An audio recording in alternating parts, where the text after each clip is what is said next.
The darkness had weight. Marcus Thorne Wright knew this the way other men knew their wives' voices or the smell of their mother's cooking. In the dream, always the same dream, the darkness pressed against his chest until breathing became a conscious choice, an act of defiance against the sand and smoke, and the screaming that never quite stopped even after he woke.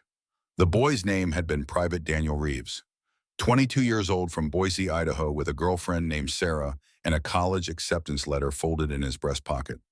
Marcus had carried him 400 yards through enemy fire, feeling the warm blood soak through both their uniforms, listening to Danny beg him to promise, just promise, that someone would tell Sarah he'd tried to come home. Marcus had made that promise. Danny had died anyway, halfway through it, his last word an incomplete apology that Marcus would replay for the rest of his life. The clock read 2:47 a.m. when his eyes snapped open. His sheets were soaked through, and across the narrow room, Sienna Grace slept in the twin bed he'd moved there 6 months ago after the nightmares had gotten worse. She'd asked why she couldn't sleep in her own room anymore, and he'd told her the heating was better in here, which was a lie, but at 8 years old she'd accepted it with the kind of trust that made his chest ache. He watched the rise and fall of her breathing, counted each one like he used to count rounds in a magazine. Alive. Safe. Here. The three words that mattered more than any prayer. His phone buzzed on the nightstand. A text from Julia, his sister, timestamped 10 minutes ago. Still having them. She worked nights at the crisis center downtown, knew his patterns better than he did sometimes. He didn't respond. What was there to say that she didn't already know? Instead, Marcus stood moving through the darkness of their apartment with the muscle memory of 4 tours in places where light meant death. Their place was small, 2 bedrooms, 1 bathroom, a kitchen, where everything worked but nothing matched. The rent was $1,200 a month, which was $800 more than it should have been, but this was Queens, and beggars couldn't be choosers. And at least the locks were solid, and the neighbors minded their business. He made coffee in the machine Julia had bought him 3 Christmases ago, watched the sky turn from black to gray through the window above the sink. Somewhere out there, the city was waking up stockbrokers and lawyers and people whose biggest worry was whether the subway would make them late for their corner office jobs. Marcus had been one of them once in a different lifetime, before the Army recruiter had promised him purpose and discipline and a way to pay for the engineering degree he'd never finished. The coffee tasted like burnt regret, but he drank it anyway. At 6 a.m., he started the pancakes. Sienna's favorite, with chocolate chips arranged in a smiley face because she'd seen it in some movie and decided it was what happy families did. The batter sizzled in the pan, and he thought about Danny Reeves's mother, wondered if she still made her son's favorite breakfast on his birthday, wondered if Sarah had ever opened that college acceptance letter, or if she'd burned it like he would have watched him. Sienna appeared in the doorway wearing her school uniform, and one sock, her hair a chaos of brown curls that she'd inherited from her mother, along with the stubborn chin and the way her nose wrinkled when she was thinking hard about something. "Daddy." Not a question, a statement of fact, like she was confirming his existence. "Morning, Bug. You had another one." He flipped the pancake, watched the edges turn golden. "How'd you know?" "Your eyes get puffy, and I woke up in your room again." She climbed onto the kitchen stool, began the complicated process of putting on her other sock. Was it about the helicopter? Sometimes Marcus forgot how much she noticed, how much she'd had to grow up understanding things no 8-year-old should have to catalog, like grocery lists, daddy's nightmares, the tight budget, the reason mommy didn't call anymore. "Yeah, Bug, the helicopter. The one where you saved the man, tried to save him." Sienna considered this with the gravity of a Supreme Court justice. "Mrs. Mitchell says trying is the same as doing if you did your best." Mrs. Evelyn Mitchell taught 3rd grade science at PS 112 and had taken a particular interest in Sienna after the parent-teacher conference, where Marcus had shown up still wearing his janitorial uniform because his shift had run late. She'd looked at him with something between pity and respect, then told him his daughter was the brightest student she'd taught in 20 years. "Mitchell's a smart lady," Marcus said, sliding the pancake onto a plate. "But sometimes your best isn't enough. But you still have to try right. That's what makes you a good person." And there it was, the question underneath the question, the one she'd been asking in different ways ever since her mother had packed 2 suitcases and walked out 4 years ago, leaving a note on the kitchen counter that started with "I'm sorry" and ended with You deserve better than a woman who married a soldier and got a night watchman instead. Marcus set the plate in front of Sienna, arranged himself on the stool beside her, even though it made his knees hurt. He'd taken shrapnel in his left leg during his third deployment, nothing serious enough for a medal, but enough that cold mornings reminded him his body was keeping score. A good person keeps showing up even when they're scared, even when it's hard, even when nobody's watching to give them credit for it. That's the difference between heroes in movies and real people doing their best. Real people get tired, but they get up anyway. Sienna absorbed this while cutting her pancake into precise squares. Like you getting up to make me breakfast even though you're tired from working all night. Exactly like that. Then you're a real person doing your best, and that makes you a good daddy. Something in Marcus's throat closed up tight. He pulled Sienna into a hug that she tolerated for exactly 7 seconds before squirming free because she was 8 and hugs were only acceptable in measured doses. They finished breakfast in comfortable silence. Marcus washed the dishes while Sienna double-checked her backpack with the methodical precision of someone who'd learned early that forgotten homework meant disappointed teachers, and disappointed teachers meant another thing for Daddy to worry about. The medical bills sat in a pile on the counter where Marcus had left them last night. $340 for Sienna's asthma medication this month, the insurance company having decided that her prescription didn't meet their criteria for coverage, despite the letter from her pediatrician and the emergency room visit last winter, when she'd nearly stopped breathing during a particularly bad attack. Marcus had called them 4 times, been transferred to 7 different departments, spent 90 minutes on hold listening to Muzak and recorded messages about how much the company valued his business. In the end, they'd offered him a payment plan at 18% interest, and he'd taken it because what choice did he have when your daughter needed to breathe? He folded the bills and shoved them in his jacket pocket. Thought about the $8.25 an hour. He made mopping floors at Silverstone Global. Did the math in his head for the 1,000th time. 40 hours a week times $8.25 minus taxes meant around $100 a month after the government took its share. Rent was wound $200. Medication $340. Groceries maybe $400 if he was careful. Utilities another $150. The numbers never quite worked. Every month he juggled which bill to pay late, which creditor to apologize to, which necessity to reclassify as a luxury. Sienna needed new shoes. Her toes were cramped in the current pair, but new shoes cost $60, and $60 meant choosing between electricity and a phone line. He'd sold most of what he owned worth selling. The military had given him medals and commendations and a certificate of appreciation suitable for framing. None of them bought groceries. His silver star sat in the bottom of his sock drawer wrapped in an old t-shirt because the pawn shop owner had looked at it with apology in his eyes and explained that valor didn't have resale value. Daddy, we're going to be late. Marcus checked his watch. 7:45. School started at 8:15, and the walk took 20 minutes if Sienna didn't stop to examine every interesting crack in the sidewalk. They bundled into jackets, his from Goodwill, hers still good because Julia had bought it new last Christmas, and headed out into the October morning. Queens woke up loud car horns and construction, and the bodega owner yelling at someone about paying their tab. Marcus kept Sienna's hand in his, navigated the cracked pavement with the situational awareness that had kept him alive in Kandahar. The other parents at PS 112 had their routines too. Marcus recognized them by silhouette, now the mom with the designer purse who drove a BMW and always looked vaguely disgusted by the school's facade, the date in the expensive suit who spent drop-off barking into his phone about quarterly earnings, the nanny who brought 3 kids in a minivan and looked as tired as Marcus felt. They didn't talk to him much. He tried those first few weeks after Sienna had started at PS 112, smiled, introduced himself, asked the normal parent questions about play dates and school projects. But something in their eyes when they looked at his Goodwill jacket and the calluses on his hands had made it clear Marcus Wright existed in a different tax bracket, a different universe. And while they'd be polite, they had no interest in letting their children get too close to whatever circumstances had put him there. Mrs. Mitchell waited at the school entrance, greeting each student with genuine warmth that seemed impossible to manufacture. When she saw Sienna, her whole face lit up. "Good morning, Miss Wright. I heard you finished your butterfly observation journal early." Sienna nodded, suddenly shy. "I wanted to draw all the stages. Mrs. Garcia's daughter had a chrysalis in her garden, and she let me watch. That's wonderful initiative. Mrs. Mitchell's gaze shifted to Marcus. Mr. Wright, do you have a moment? His stomach dropped. In his experience, teachers asking for moments never meant anything good. Sienna Honeyhead inside. I'll be right there.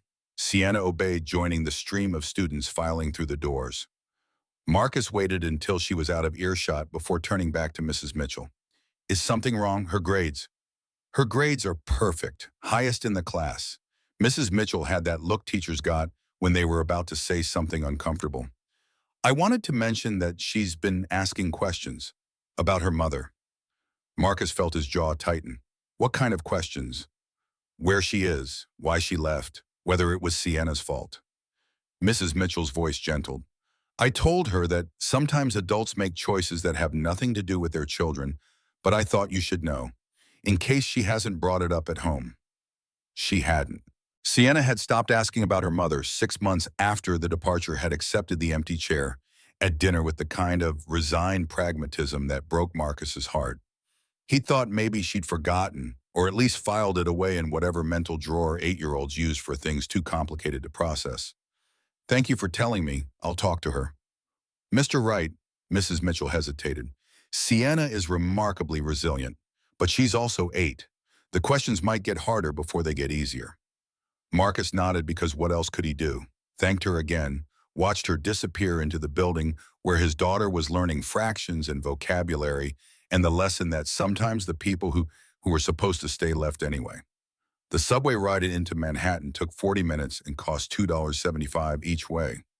Marcus stood in the crowded car, hand wrapped around the pole, watching the tunnel lights strobe past. Around him, people scrolled through phones and read newspapers and existed in the bubble that city dwellers perfected to survive proximity to strangers. No one made eye contact. No one spoke unless absolutely necessary. He thought about Mrs. Mitchell's words, thought about the conversation waiting for him at home, about how to explain to an 8-year-old that her mother had looked at their life, the cramped apartment, the tight budget, the husband who mopped floors instead of commanding respect in some corner office, and decided it wasn't enough, that she wasn't enough, that Marcus wasn't enough. The truth was simpler and crueler. Sarah Wright Nay Morrison had married a decorated soldier with a future and wound up with a janitor with a past. She'd given it 4 years, tried to make it work, then woken up one morning and realized she was 28 years old, and this was the rest of her life, and the exit was right there if she was brave enough to take it. She'd been brave enough.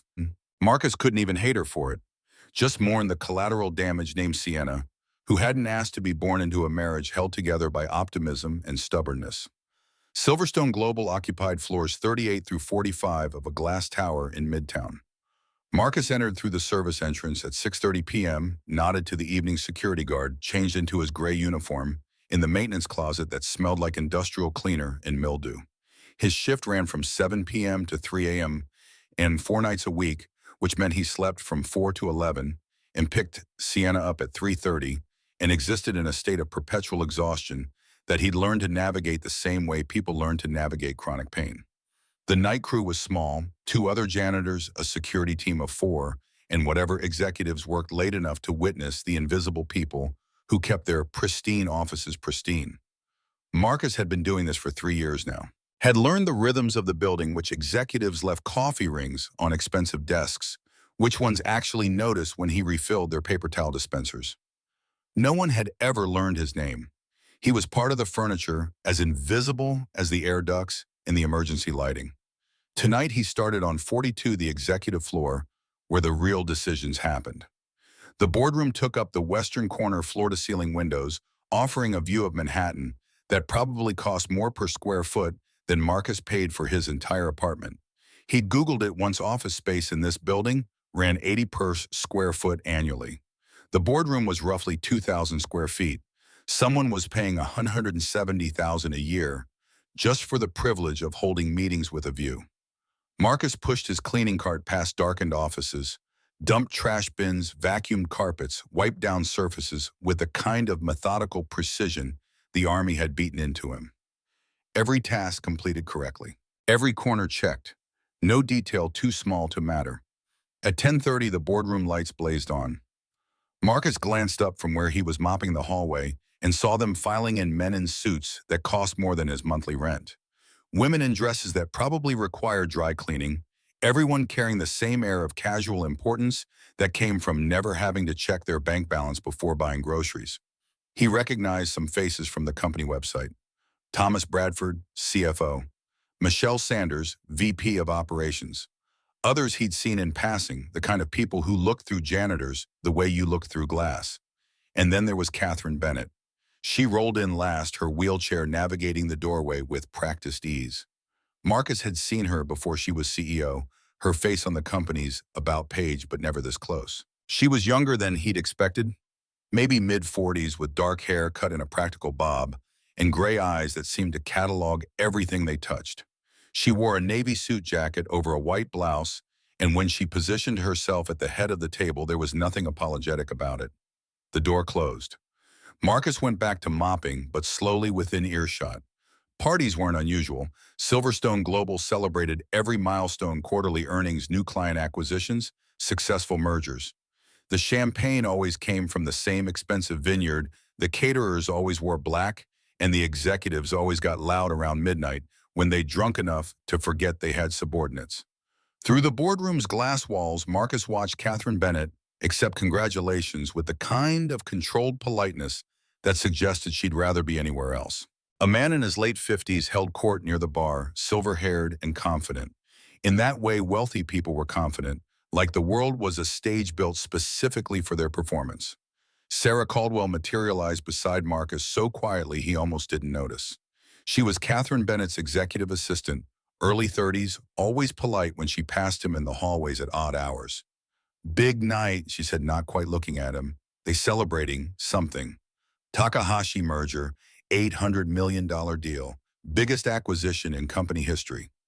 Her voice held something strained. "Ms. Bennett's been working 16-hour days for 6 months to make it happen." Marcus understood the subtext. Sarah was worried about her boss. He'd seen it before, the way assistants orbited their executives with protective anxiety. "She looks tired." "She is." Sarah glanced toward the boardroom. "She doesn't let anyone see it, but I know. Haven't seen her this stressed since the divorce." Marcus didn't respond. It wasn't his business. He was the janitor, and janitors didn't get involved in executive drama no matter how much they might overhear while emptying trash bins. Sarah seemed to realize she'd said too much. "Sorry, long day. I should get back." She disappeared into the boardroom, and Marcus continued his circuit. Wiped down water fountains, checked the men's room, soap dispensers, replaced the paper towels in the kitchen. Normal night, normal work. At 11:30 p.m., the tone in the boardroom changed. Marcus was cleaning the offices on the opposite side of the floor, but sound carried in buildings like this. Laughter got louder. Voices rose. And then one voice cut through the rest, booming and jovial, and edged with something that made the hair on Marcus's neck stand up. He moved closer without quite meaning to. Found himself near the boardroom's glass wall, mop in hand, watching. The silver-haired man had cornered Catherine Bennett. She sat very still in her wheelchair, hands folded in her lap, face carefully blank in the way people got when they were trying not to show they were afraid. The man leaned down, spoke directly into her face while 20 other people watched. Marcus couldn't hear the words, but he could read the body language. Could see Catherine's shoulders tighten. Could see her eyes drop to her lap. The man straightened, addressed the room, made a gesture toward Catherine's wheelchair that was unmistakably mocking. The room went silent, and still no one moved. 20 people with expensive educations and corner offices and the kind of power that came from six-figure salaries, and not one of them said a word. The man reached out, put his hand on Catherine Bennett's shoulder in a gesture that might have been comforting if there was any comfort in it. But Marcus had spent enough time in war zones to recognize a power play when he saw one. Catherine flinched. Barely, but enough. Marcus's mop clattered to the floor. He didn't remember deciding to move. Didn't remember crossing the hallway or opening the boardroom door. One second he was standing outside, the next he was 10 feet from the silver-haired man who turned to stare at him with the kind of outrage reserved for peasants who forgot their place. "Sir," Marcus kept his voice level, calm, the same tone he'd used to talk down situations in Kandahar when calm was the only thing standing between life and death. "I think you should step back." The room crystallized. Every face turned toward him. Every conversation died mid-sentence. The silver-haired man blinked like Marcus was some hallucination his scotch had conjured. "Excuse me, step back from Ms. Bennett, please. Do you know who I am? A man who's had too much to drink." Marcus didn't move, making a fool of himself in front of people who won't forget it tomorrow. Somewhere behind him, someone gasped. Marcus kept his eyes on the silver-haired man, watched his face cycle through disbelief to rage to something calculating and dangerous. "You're the janitor." Not a question, an accusation. "You clean toilets and empty trash, and you think you can speak to me like that? I think I can ask you to treat Ms. Bennett with basic human decency." The man's face went purple. "Security. Someone call security. Get this man out of here." Two guards materialized from somewhere, young guys in matching uniforms who probably made $12 an hour to look intimidating. They approached Marcus with apology already forming in their eyes, the kind of apology that said, "We know this isn't fair, but we have to keep our jobs." The taller one reached for Marcus's arm. Marcus didn't mean to move the way he did. Muscle memory took over the thousands of hours of hand-to-hand combat training that lived in his body deeper than conscious thought. He redirected the guard's grip with a twist of his wrist, used the man's own momentum to guide him off balance. Not aggressive, just efficient. The guard stumbled back more surprised than hurt. His partner pulled out pepper spray. "Gentlemen," the voice came from behind Marcus, sharp with authority. "Lower your weapons, now." Marcus turned. An older man had stepped forward from the crowd, maybe early 60s with steel gray hair and the kind of bearing that screamed military even in a civilian suit. He carried himself like someone accustomed to being obeyed, and when his eyes landed on Marcus, they widened with recognition. "Sergeant Wright." The room tilted sideways. Marcus knew that voice, knew those eyes, hadn't heard that particular combination of authority and something almost like pride in 9 years. "Colonel Patterson, sir." James Patterson had commanded Marcus's unit during his second and third deployments, had been the one to recommend him for the Silver Star, had stood at the hospital in Landstuhl and promised Marcus that what he'd done in that helicopter mattered even if Danny Reeves hadn't made it home. Now Patterson walked across the boardroom like he owned it, which Marcus vaguely remembered from the company website he kind of did as a board member, and stopped 3 feet from Marcus with his hands clasped behind his back in at ease position. "Last time I saw you," Patterson said slowly, "you were pulling Lieutenant Reeves out of a burning helicopter in Kandahar. You had a broken leg and third-degree burns across 20% of your body, but you carried that boy 400 yards through enemy fire anyway." Phones came out. Marcus watched the crowd pull out their devices with the same synchronized motion, saw them start typing furiously. "Marcus Wright, Silver Star, Kandahar helicopter." "That was a long time ago, sir." "Not long enough to forget," Patterson's voice carried to every corner of the room. "You saved 12 American lives in 4 tours. 12 soldiers who went home to their families because you refused to leave anyone behind. I gave you the Silver Star myself." The silver-haired man had gone very pale. "He's a janitor. He attacked my security team. He's Sergeant Marcus Wright." Patterson finally looked at the man, and Marcus saw the contempt there, carefully controlled but unmistakable. "And he didn't attack anyone. He prevented an escalation." Patterson turned to the guards. "You boys are dismissed. Thank you for responding so quickly." The guards fled, probably grateful to escape the tension. Catherine Bennett spoke for the first time, her voice steady despite everything. "Mr. Sterling, I think you should leave." So that was his name, Richard Sterling. Marcus filed it away in the mental catalog where he kept information about people who needed watching. Sterling's jaw worked like he was chewing through responses and discarding them. Finally, he settled on, "This isn't over, Catherine. You humiliated me in front of my investors. There will be consequences." "The only consequence," Catherine said quietly, "is that you won't be welcome at Silverstone events anymore. Sarah, please ensure Mr. Sterling finds his way out." Sarah Caldwell moved with the efficiency of someone who'd been waiting for this moment. She gestured toward the door with professional courtesy that somehow made it clear this was not a request. Sterling left. The room exhaled collectively. Marcus became aware of people staring. a phone still out recording or photographing or live streaming for all he knew. He'd stepped into the middle of something that had nothing to do with mopping floors, and now he was stuck there while 20 executives tried to figure out what the hell had just happened. Mr. Wright. Catherine rolled her wheelchair closer, navigating around the champagne table with practiced ease. Thank you. That was, I don't know that anyone's ever. She stopped, composed herself. Thank you. Marcus looked at her properly for the first time. Saw the slight tremor in her hands that she was fighting to control. Saw the exhaustion carved into the corners of her eyes. Saw someone who'd been fighting alone for too long and had forgotten what it felt like when someone stood beside her instead of just watching. He was out of line, ma'am. Someone needed to say so. 20 people in this room, and you were the only one who did.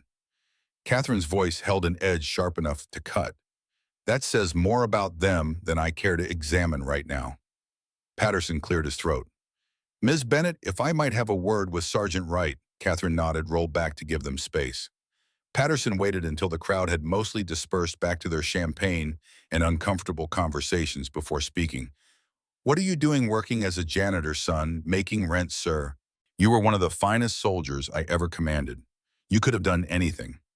Respectfully, sir, that's not how it works. Marcus kept his voice down. I came home with PTSD and a medical discharge and a daughter to raise. The VA offered therapy and a disability check that covers about half my bills. The Army taught me to shoot straight and follow orders.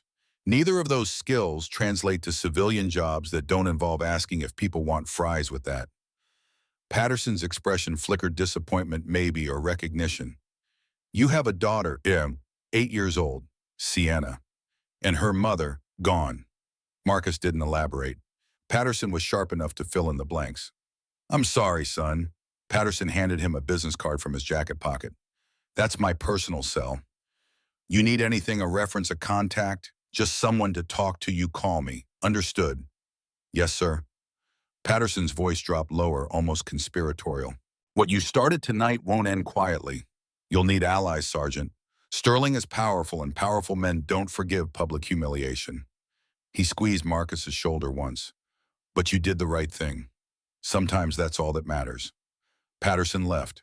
The party broke up shortly after executives gathering their things and whispering to each other with the energy of people who just witnessed something they'd be talking about for months. Marcus retrieved his mop, went back to cleaning like nothing had happened. But his hands were shaking, and when he caught his reflection in one of the darkened office windows, he barely recognized the man staring back. He got home at 4:15 a.m., body aching and mind racing. Sienna was asleep at Julia's apartment next door, the arrangement they'd worked out, so Marcus didn't have to leave an 8-year-old alone while he worked nights. He stood in the doorway of Julia's place, watching Sienna's small form curled under a frozen blanket, and felt the weight of every decision that had led here. His phone buzzed, a text from an unknown number. Mr. Wright, this is Sarah Caldwell, Ms. Bennett's assistant. She would like to meet with you tomorrow at 2 p.m. if you're available. The matter is urgent. Please reply to confirm. Marcus stared at the message, read it 3 times. Knew that nothing good came from CEOs wanting urgent meetings with janitors, but also knew he couldn't afford to say no when the person signing his paycheck sent an invitation. He typed back, confirmed. Where should I meet her? The response came immediately, 42nd floor executive suite. Ask for me at reception. At 6 a.m., Marcus made pancakes while Sienna shuffled into the kitchen with bedhead and one sock. She climbed onto her stool, accepted the plate he slid across to her, and studied his face with the intensity of a detective examining evidence. You look different, Daddy. Different how? Less tired, no. More awake tired instead of sleepy tired. He had no idea what that meant, but nodded anyway. Big night at work. Did you have to clean something gross? No bug, just had a conversation with some people. Sienna considered this while cutting her pancake into precise squares. Good people or bad people?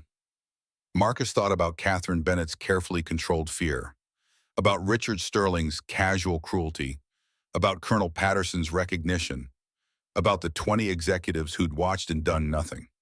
Complicated people. Mrs. Mitchell says there's no such thing as complicated people, just people making complicated choices. Mrs. Mitchell's very wise. They ate in silence for a while. Through the window, Marcus could see the city waking up, the same dance of cars and construction, and people rushing to wherever they needed to be. Somewhere out there, Richard Sterling was probably still fuming. Somewhere, Catherine Bennett was probably not sleeping. And somewhere, decisions were being made that would ripple into Marcus's life in ways he couldn't predict. His phone buzzed on the counter. Not a text this time, a notification from YouTube. Julia had texted him a link with 3 words, "You went viral." Marcus opened it with the kind of dread reserved for seeing your name in headlines. The video was grainy security footage shot from the boardroom camera. Someone had already posted it with the caption, "Janitor defends CEO from abusive investor hero." The view counter sat at 3.2 million and climbing. 3 million people had watched him step between Catherine Bennett and Richard Sterling. 3 million strangers now knew his face, his name, the fact that he mopped floors for minimum wage. The comments scrolled past too fast to read, but he caught fragments. This man is a hero. Meanwhile, 20 executives just watched Silver Star recipient working as janitor. America is broken. Someone get this guy a better job. Marcus closed the app, looked at Sienna, who was watching him with those 2 perceptive eyes. "Daddy, what's wrong? Nothing bug, just work stuff. Are you in trouble?" The question hit harder than it should have. Marcus set down his coffee, pulled Sienna into a hug that she tolerated for exactly 7 seconds. "No, sweetheart, I'm not in trouble, but things might get complicated. Because you're complicated, people making complicated choices." Something like that. He dropped Sienna at school 40 minutes later, watching her disappear into the building with her backpack and her lopsided ponytail. Listen. Mitchell waved from the entrance and Marcus waved back, wondering how long it would take before the video found its way to PS 112 and the other parents started looking at him differently. Julia called while he was walking home. He answered because ignoring Julia only made her more persistent. "Have you seen it?" "The video?" "Yeah." "Marcus, you have 5 million views now. 5 million. People are calling you the working class Captain America." "That's ridiculous." "Is it? You stood up to a billionaire to protect someone who couldn't defend herself. That's pretty much the definition of heroic." Marcus stopped walking, stood in the middle of the sidewalk while people flowed around him. "I just asked a drunk guy to step back, Jules, that's all. I didn't save anyone, didn't stop anything terrible from happening. All I did was make a scene that's probably going to get me fired. Or promoted." Julia's voice shifted, took on that particular tone she used when she was about to say something he wouldn't like. "Marcus, I need to tell you something. Emma called this morning. She saw the video." Emma, Sienna's mother, Sarah Wright, who'd walked out 4 years ago and hadn't bothered to send a birthday card since. What did she want? To reconnect, her words.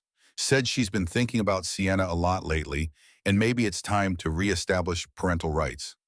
Julia's voice hardened. "She's talking to a lawyer, Marcus.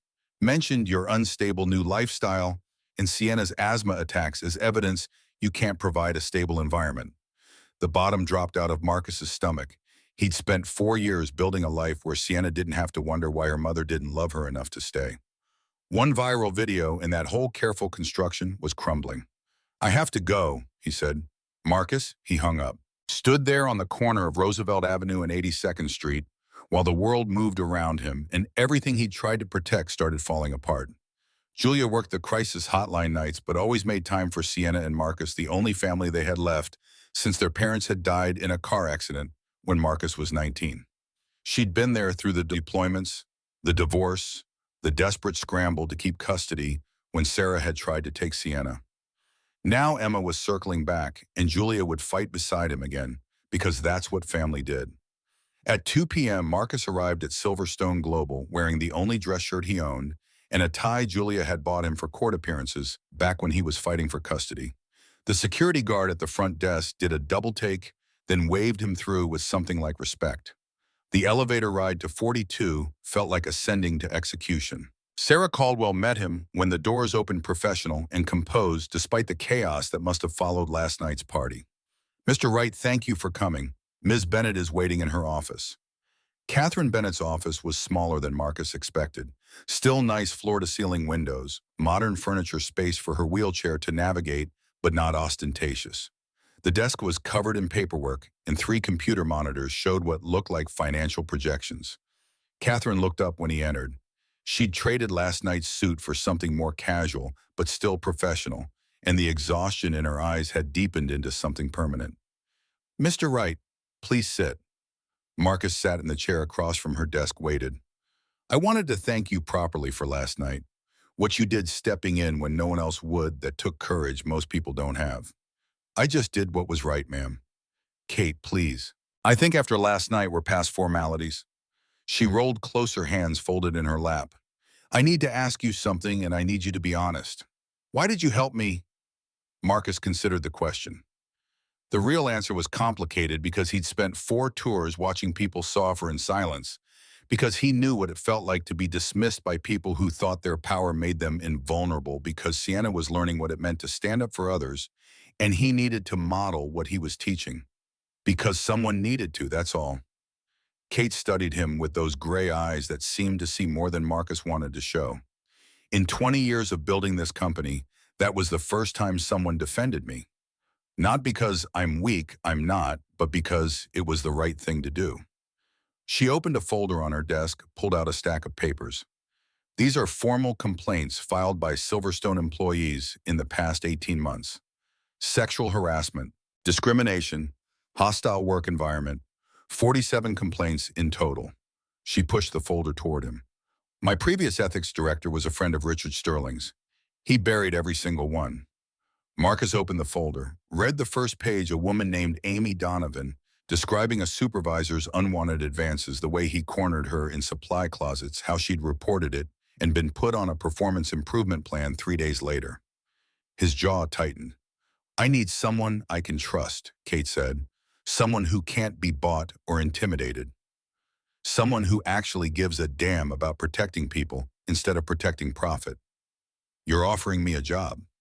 Director of Ethics and Employee Advocacy. 95,000 a year, full benefits, including family health insurance. Flexible schedule to accommodate your daughter. You set your own hours as long as the work gets done." Marcus's brain stuttered trying to process those numbers. 95,000. 3 times what he made now. Health insurance that would cover Sienna's asthma medication, the specialist she needed, but he couldn't afford. "I'm a janitor, Kate. I don't have a college degree. I don't have experience in corporate." "You have something more valuable than a degree." Kate's voice was firm. "You have a conscience. In this world, that's rare enough to be priceless." Marcus looked at the folder in his hands, thought about Amy Donovan and the 46 other people whose complaints had been shredded because protecting powerful men mattered more than protecting vulnerable employees. "I have conditions." "Name them." "I need to drop my daughter at school every morning and at 8 and pick her up at 3:30. Those hours are non-negotiable. I don't care if the building's burning down, I'm there for Sienna." Done. No media appearances, no interviews. Whatever happened last night with that video, it doesn't follow me into this job. My daughter doesn't become public property because her father went viral. I'll have our legal team draft privacy protections immediately.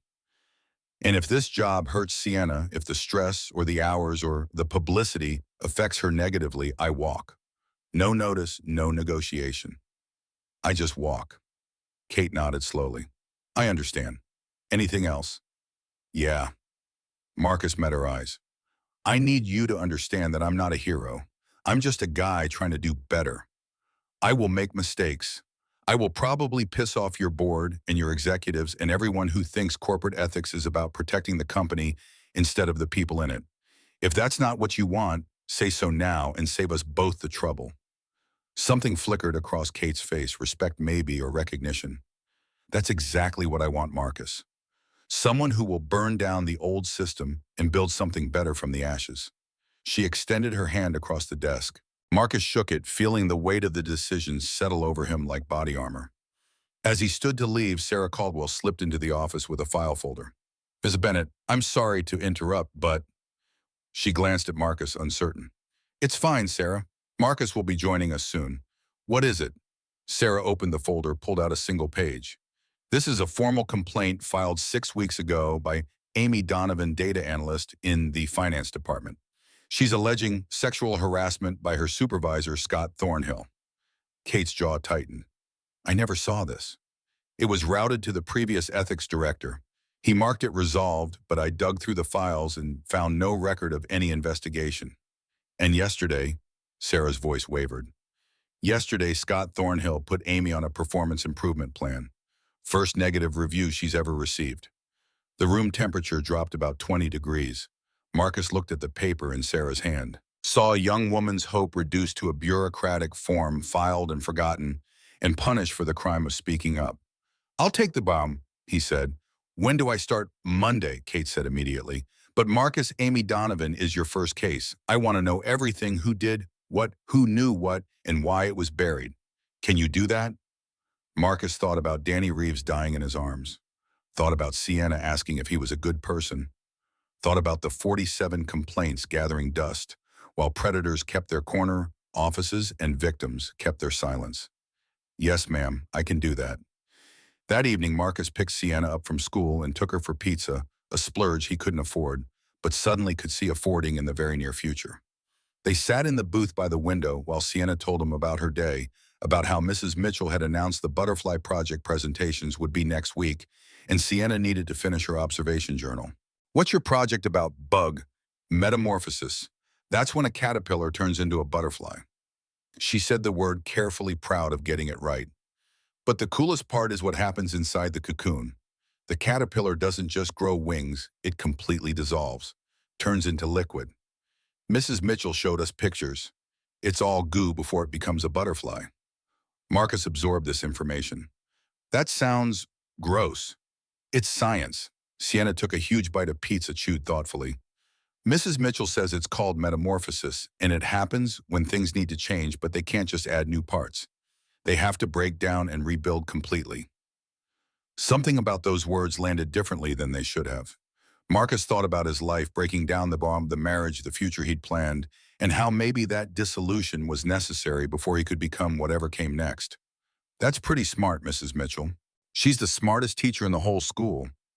Sienna wiped tomato sauce off her chin. Daddy, can I ask you something? Always. That lady at work, the one you helped, is she nice? Marcus considered how to answer. She seems nice. I don't know her very well yet. But you helped her anyway, even though you didn't know her. Yeah, Bug, I did. Sienna nodded like this confirmed some theory she'd been developing. That's what makes you a good person. Not that you only help people you know, that you help people because it's right. She went back to her pizza, oblivious to the fact that she just articulated something Marcus had been trying to explain to himself for years. His 8-year-old daughter understood honor better than most adults he'd served with. They walked home through Queens as the October sun dropped toward the horizon. Sienna's hand fit perfectly in Marcus's, and for these few blocks everything was simple. A father and daughter walking home while the city hummed around them. Julia was waiting at the apartment building entrance, arms crossed, expressions somewhere between exasperated and worried. You didn't answer your phone. Left it at home. What's wrong? What's wrong is you have 17 missed calls from reporters. Someone tracked down your address, and now there are 3 news vans parked down the block waiting to interview the viral hero janitor. Marcus's stomach dropped. He looked at Sienna, who was watching the exchange with 2 perceptive eyes. Bug, can you go upstairs with Aunt Julia? I need to make a phone call. Sienna nodded, took Julia's hand. Julia mouthed, be careful, before leading Sienna into the building. Marcus pulled out his phone, found Colonel Patterson's business card still in his wallet from last night. Dialed the number. Patterson answered on the second ring. Sergeant Wright, I wondered when you'd call. Sir, I have news crews outside my apartment and a daughter who doesn't need to see her father turned into a media circus. I don't know how to make this stop. You can't, not once the internet decides you're a story. Patterson's voice gentled. But you can control the narrative. Have you accepted Ms. Bennett's job offer? Yes, sir, starting Monday. Good. Then here's what you do. You release one statement through Silverstone's PR team. Something brief about being grateful for the opportunity to serve the company in a new capacity, that you're looking forward to protecting employee rights, and that you request privacy for your family during this transition. Then you stop talking to reporters. All of them. Forever. That'll work. It'll help. The media has the attention span of a goldfish.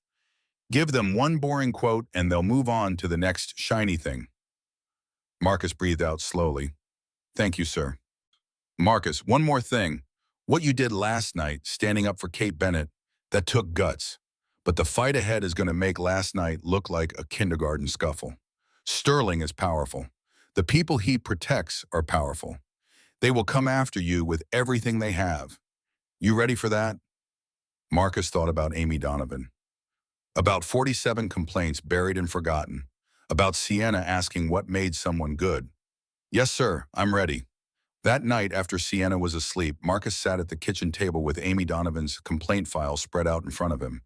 Read it 3 times, memorizing details, the dates Scott Thornhill had made inappropriate comments, the witnesses who'd seen him corner Amy in the supply closet, the HR representative who'd acknowledged receipt of the complaint and then done absolutely nothing. His phone buzzed, a text from an unknown number. Mr. Wright, this is Rebecca Walsh. I signed an NDA with Scott Thornhill 3 years ago after he harassed me. I heard what you did for Ms. Bennett. If you investigate him, if you can release me from that NDA, I'll testify. I want my story told. Marcus stared at the message. Typed back, Mom, we'll release you, and thank you for your courage. Another text, this one from Sarah Caldwell. Kate asked me to forward this. It's the video from last night before it went viral. She thought you should see the full context. Marcus opened the attachment, watched security footage of himself stepping between Sterling and Kate, watched the confrontation from an angle that showed Kate's face clearly, the fear she'd been hiding, the tremor in her hands, the way she'd flinched when Sterling reached for her, and then watched himself speak words he barely remembered saying, but which the video's auto captions had transcribed. Dignity isn't measured by job titles. It's measured by how you treat people who can't fight back. 5 million people had heard those words. 5 million strangers had watched a janitor tell a billionaire that power didn't excuse cruelty. Marcus closed the video, looked at Amy Donovan's complaint, at Rebecca Walsh's text, at the decision point standing in front of him like a door he could still choose not to open. He thought about Sienna's butterfly project, about caterpillars dissolving into liquid before they could grow wings, about how transformation required destruction, first required breaking down completely before you could rebuild into something better. His phone sat on the table, Kate Bennett's number and his recent calls. He could still back out, could return to mopping floors in invisible anonymity, in the safety of a life that asked nothing more than showing up and keeping his head down. Or he could step through that door and accept that some goose-stage dissolution was necessary before he could become whatever came next. Marcus picked up the phone, typed a message to Kate. I'll need my team in place by Monday, and I'll need full access to all personnel files, especially anyone connected to Scott Thornhill. This is going to get ugly. Kate's response came immediately. Already approved. Sarah will set up your office tomorrow. Welcome to the fight, Marcus. He set the phone down, looked at the kitchen where he and Sienna ate breakfast, at the couch where they watched movies, at the small, safe life he'd built from the wreckage of everything that came before. Tomorrow he'd tell Sienna about the job, would figure out how to explain that Daddy was changing careers, that things would be different, but hopefully better. Would see if an 8-year-old could understand that sometimes you had to risk everything you'd built to become the person you were supposed to be. But tonight, Marcus sat in the quiet apartment and let himself feel the weight of the choice. The dissolution stage had begun. The caterpillar was turning to liquid. And somewhere on the other side of this transformation, if he survived it, there might be wings.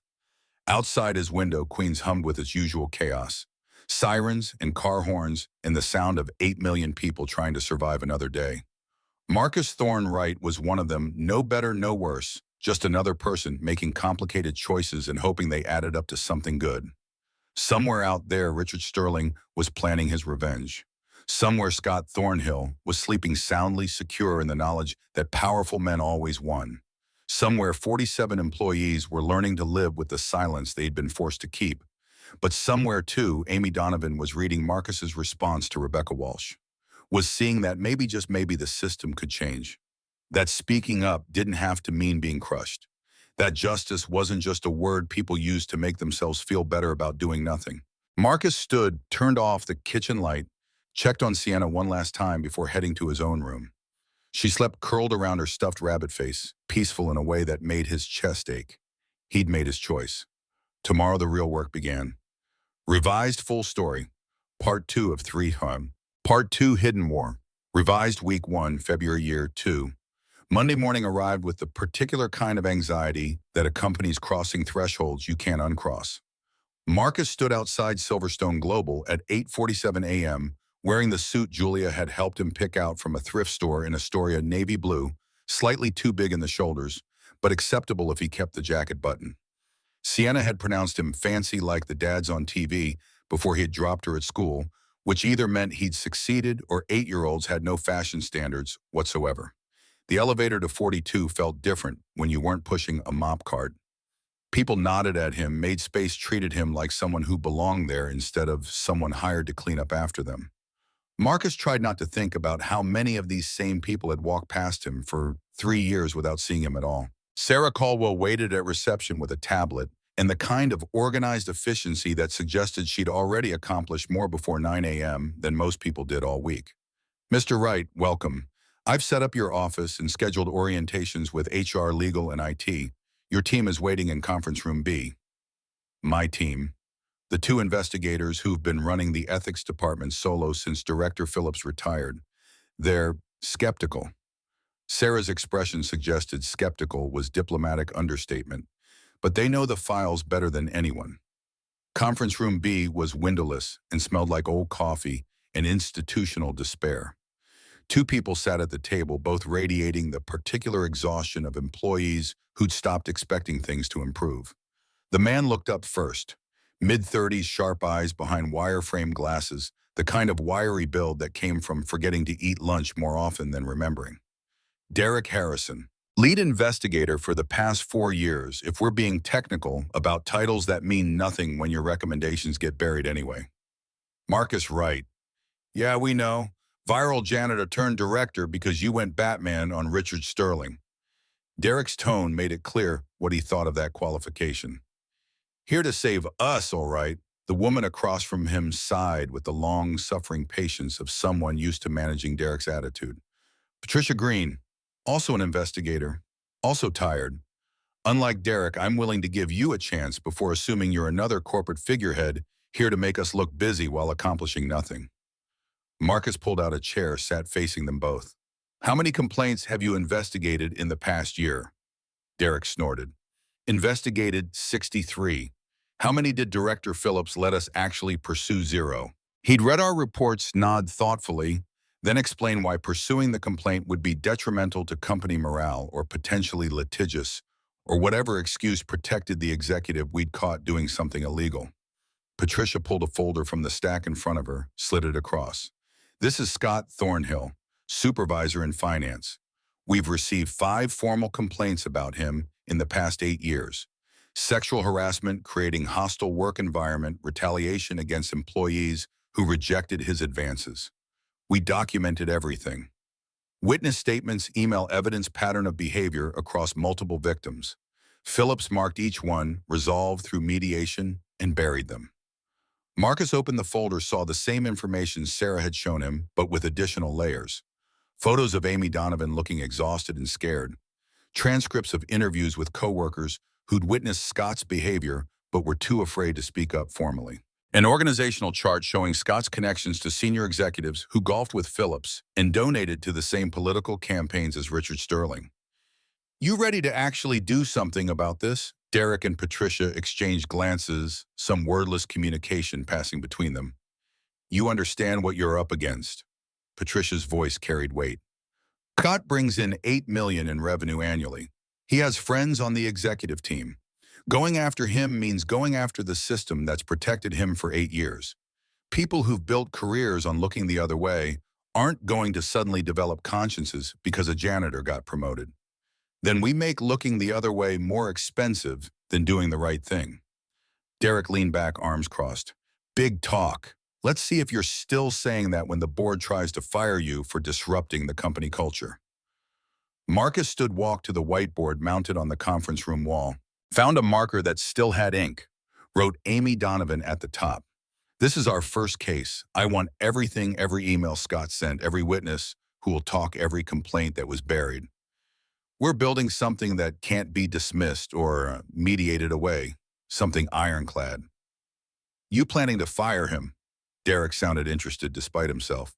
I'm planning to give Ms. Bennett evidence that leaves her no choice but to fire him. Then we're going after everyone who helped hide what he did. Patricia smiled, the first genuine expression Marcus had seen from her own. All right, maybe you're not completely useless. Give me 3 days. Derek pulled out his laptop. I'll have the full file compiled with cross-references and a timeline. But right, you should know Amy Donovan isn't the only active case. Scott put her on a performance improvement plan last week. If she fails and the metrics are designed so she will, he can fire her with cause. She's got maybe 2 months before he manufactures enough documentation to destroy her career. Then we work fast. Amy Donovan agreed to meet at a coffee shop 3 blocks from Silverstone at lunch. Neutral territory she'd specified through Sarah somewhere. She wouldn't risk running into Scott or anyone else from finance who might report back that she was talking to the new ethics director. Marcus arrived early, claimed a corner booth with sight lines to the door. Old habits from places where corner booths meant the difference between seeing trouble coming and dying surprised. Amy walked in at 12:47, looking around with the careful paranoia of someone who'd learned that surveillance was everywhere and trust was earned in increments. She was younger than her file photo suggested.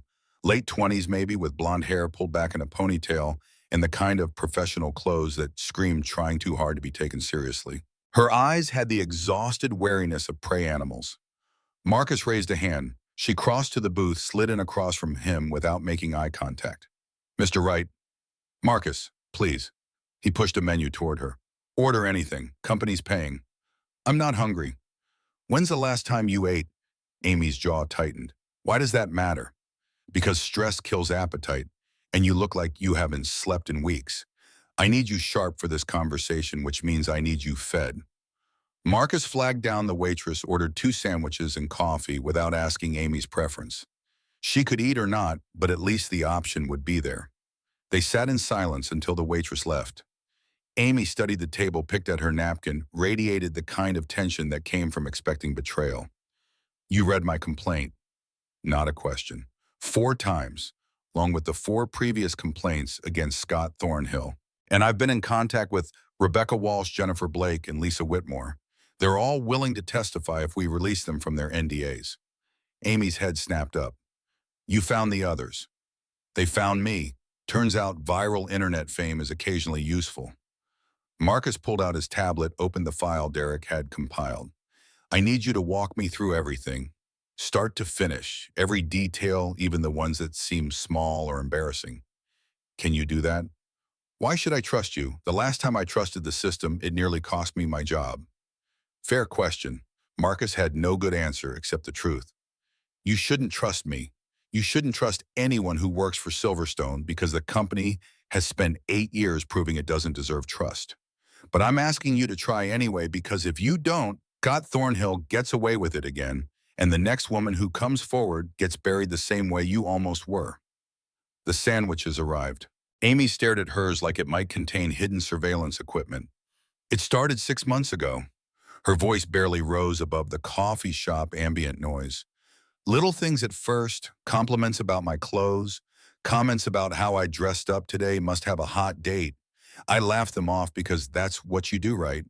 You smile and deflect and hope it stops. It didn't stop. It got worse. He started asking personal questions. Was I seeing anyone? What did I do for fun? Would I want to grab drinks after work sometime? I said no.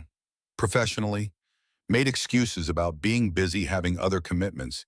He kept pushing. Marcus took notes documenting everything. When did it escalate to physical contact? Amy's hands shook slightly.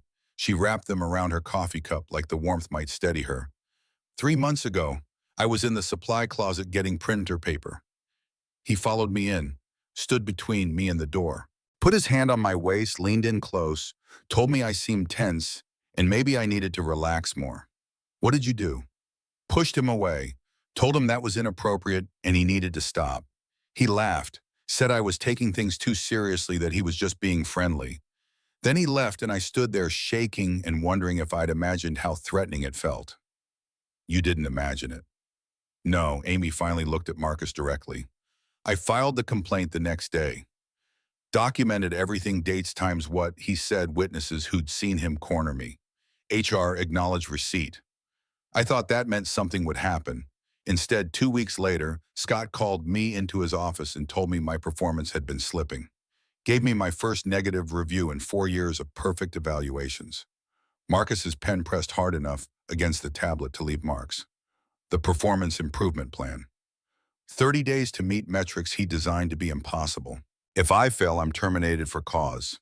No severance, no unemployment benefits, and a permanent black mark that'll follow me to every job I apply for.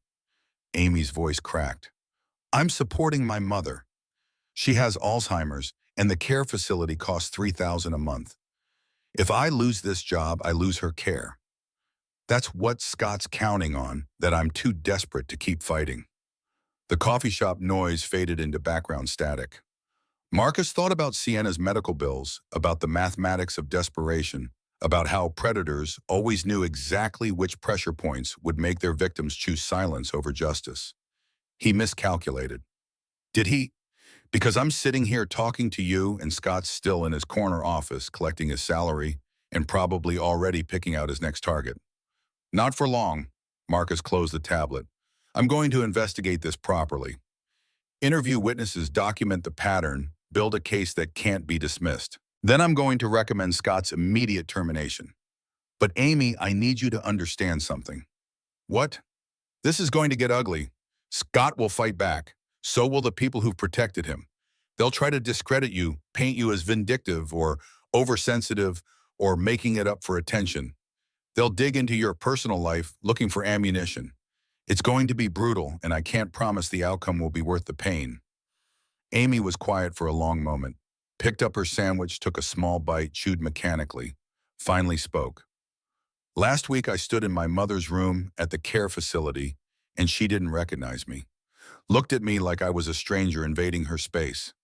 The woman who raised me, who taught me to stand up for myself, who always said silence in the face of wrong made you complicit, she didn't know who I was. And I thought, what's the point of her teaching me those lessons if I don't have the courage to live them? You have plenty of courage. You're here. So what happens now? Now you go back to work, do your best on the PIP, and document every interaction with Scott. I'll do the investigating. In 2 weeks, maybe 3, we'll have enough to move forward. Marcus slid a card across the table with his direct number. You call me anytime. Day, night doesn't matter. If Scott retaliates, if you feel unsafe, if you just need someone to confirm you're not crazy, you call. Amy pocketed the card, finished half her sandwich in silence. When she stood to leave, she paused, hand on the table. The other women, Rebecca and Jennifer and Lisa, they really want to help. They really do. Then maybe there's hope. Well, week 2, late February. Derek Harrison proved more competent than his attitude suggested. By Friday, he'd pulled together preliminary files on Scott's 8-year history, but the real work was just beginning. Marcus's phone rang during dinner Tuesday night, Julia's number. Emma's at my apartment. She showed up an hour ago asking about Sienna. Marcus's blood went cold. Emma, Sarah, Sienna's mother who disappeared 4 years ago and hadn't bothered sending a birthday card since. What did she want? To see her daughter. Said she's been thinking about Sienna since seeing you in that video, that maybe it's time to reconnect. Julia's voice carried barely contained fury. Marcus, she's talking to a lawyer. Mentioned your unstable new lifestyle and Sienna's asthma attacks as evidence you can't provide a stable environment. I told her to leave, but she knows your schedule now. She knows when Sienna gets out of school. She could show up at PS 112 and you wouldn't be there to stop her. Marcus looked at Sienna across the table, happily eating spaghetti and reading a library book about monarch butterflies, completely unaware that the mother who'd abandoned her was circling back like a predator who'd smelled blood. Thanks for the heads up. I'll handle it. How you can't get a restraining order against someone who has parental rights even if they haven't exercised them in years. I'll figure something out. He hung up.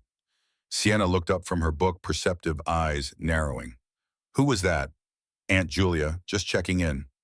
You're doing your worried face. Marcus tried to relax his expression, failed. Daddy's dealing with some complicated stuff at work. Nothing for you to worry about. But you're worried. I'm always worried. It's my job as your dad. Sienna accepted this with the logic of 8-year-olds went back to her book. Marcus cleaned up dinner on autopilot, mind racing through scenarios. Sarah showing up at school. Sarah demanding custody visits. Sarah using his viral fame as evidence he couldn't provide a stable environment because he was too public, too controversial, too different from the quiet janitor she'd left. His phone buzzed. Kate Bennett marked urgent. Marcus, we have a problem. 2 board members are pushing to shut down your investigation before you submit findings. They're claiming it's disruptive to company morale and potentially exposes Silverstone to unnecessary legal liability. Which board members? Thomas Bradford and Mitchell Pearson. Both have financial ties to Richard Sterling. Both golf with Scott Thornhill. Kate's voice carried the strain of someone fighting battles on multiple fronts. I'm holding them off for now, but they're threatening to call an emergency vote if you move forward with termination recommendations. How much time do I have? 3 weeks. Maybe a month at most. Marcus, if the board votes against you, I can override as CEO, but it'll cost me political capital I need for other fights. Are you certain the evidence will be solid enough to justify that expenditure? Marcus thought about Amy Donovan's shaking hands, about Rebecca Walsh's text offering testimony, about 8 years of buried complaints and 7 women whose careers had been destroyed or derailed because protecting profit mattered more than protecting people. Give me 3 weeks to build the case. The evidence will be ironclad. 3 weeks. I'll hold them off that long. Weeks 3 to 4, March. The next 3 weeks dissolved into pattern. Marcus dropped Sienna at 8, interviewed witnesses until 3, picked her up precisely at 3:30. Derek and Patricia worked longer, pulling personnel files, cross-referencing complaints, building the timeline that would either save Amy Donovan or prove the system was unreformable. Week 3 brought Jennifer Blake's testimony, recorded, notarized, devastating. She described her own harassment in detail, Scott's escalating comments, the supply closet incident that mirrored Amy's experience, the $50,000 NDA that had bought her silence and her resignation. I took the money because I had student loans and rent, and I was scared, she told the camera. But I've regretted it every single day since. If releasing me from that NDA means Scott can't hurt anyone else, then do it. Week 4, Patricia tracked down Lisa Whitmore in Boston, convinced her to break her NDA if Silverstone released her legally. The evidence mounted like snow before an avalanche. 8 years, 7 victims, and now they had something even more damning. 14 emails showing Sterling's direct coordination of the cover-ups. Derek had found them buried in archived server backups. Emails from Richard Sterling to Scott Thornhill to former Director Phillips to executives across the company. Instructions on how to handle HR situations quietly. Offers to coordinate appropriate compensation for complainants.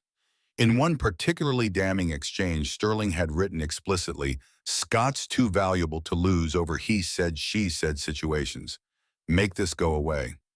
Marcus called Amy twice weekly. How's the PIP? Always the same answer, impossible, but I'm trying. Scott was setting her up to fail, and they both knew it. The 30-day clock ticked down while Marcus raced to build a case strong enough that Scott's termination would be inevitable rather than debatable. Patricia compiled witness statements. Derek built spreadsheets, cross-referencing dates, victims, NDAs, financial payouts.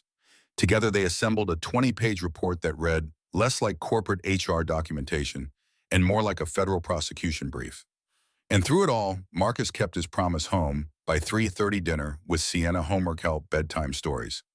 The nightmares came less frequently, only once a week now, instead of twice. Progress, however small. Week 5, mid-March. Wednesday afternoon, the school called. Mrs. Mitchell's voice carried professional concern that immediately spiked Marcus's heart rate. Mr. Wright, there was an incident during recess. Sienna got into an altercation with another student. Is she hurt? No, but she pushed Tommy Martinez after he said something that upset her. We've talked to both children and Tommy's parents are here. I think you should come down.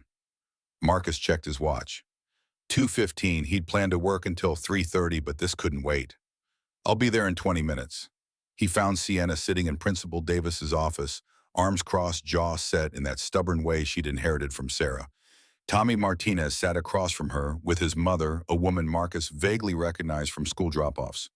Principal Davis, a gray-haired woman who radiated disappointed authority, gestured Marcus to a chair. "Mr. Wright, thank you for coming. We're trying to get to the bottom of what happened during recess." "Sienna, you want to tell me?" Sienna's lip trembled, but she kept her voice steady. "Tommy said Daddy was a fake hero, that people on the internet said you only helped that lady to get famous, that you don't really care about helping people, you just wanted to be on TV." Marcus's chest constricted. This was it, the price of viral fame finally landing on Sienna's 8-year-old shoulders. "And what did you do?" "I told him it wasn't true, that you help people because it's right. He kept saying mean things and I pushed him." Tommy's mother leaned forward. "My son has a bruise on his shoulder. What your daughter did was assault Mr. Wright. What your son did was bullying." Marcus kept his voice level.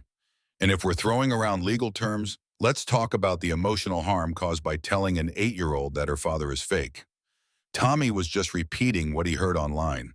"Then maybe you should monitor what Tommy's consuming online instead of teaching him to weaponize internet comments against classmates." Principal Davis raised a hand. "Let's everyone calm down. Sienna, physical violence is never acceptable, even when you're defending someone you love. You need to apologize to Tommy." Sienna's jaw set harder. "He needs to apologize first. That's not how this works." "Then it's not fair." Sienna looked at Marcus, eyes pleading for backup. "Daddy says standing up to bullies is what good people do. I was standing up for you." Marcus felt the floor drop out. She was right. He had taught her to stand up, to speak out, to defend what was right. And now the school was asking her to apologize for applying those lessons while the actual bully faced no consequences. "Principal Davis, may I speak with my daughter privately?" "Of course, conference room next door." Marcus led Sienna out, closed the door behind them, knelt down to her eye level. "Bug, I'm proud of you for defending me. That took courage.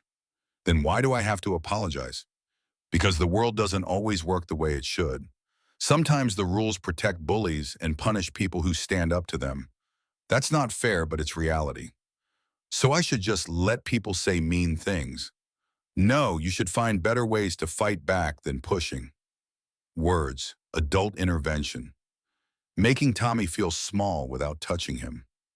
Marcus pulled her into a hug. "I know it's hard. I know you wanted to defend your dad, but I need you to trust that I can handle people saying mean things, and I need you to stay out of trouble so you don't give them ammunition to hurt you."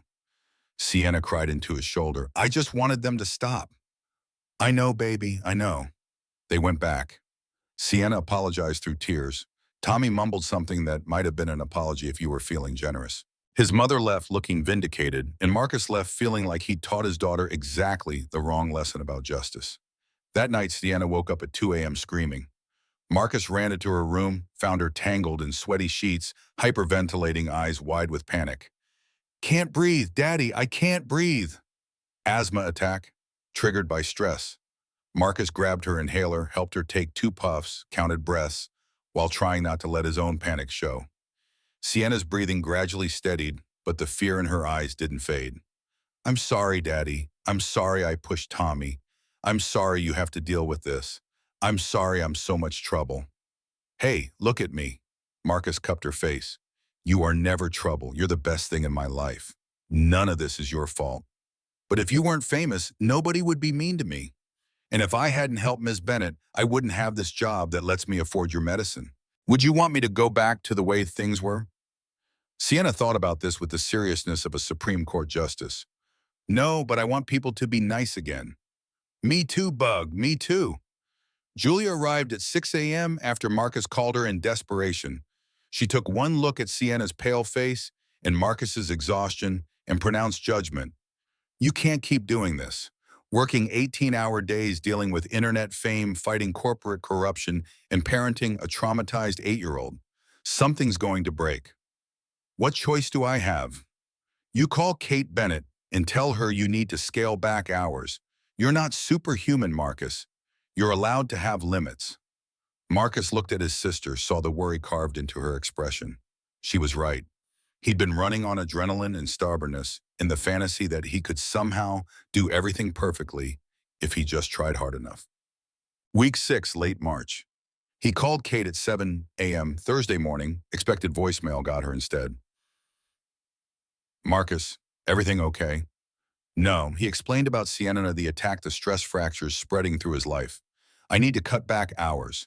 3:30 is my hard stop every day, no exceptions. No weekend work. Sienna needs me present, and I can't do this job if I'm destroying her, the process. Kate was quiet for a long moment. Of course, whatever you need. Family first always. But Marcus, we're 2 weeks from the board meeting.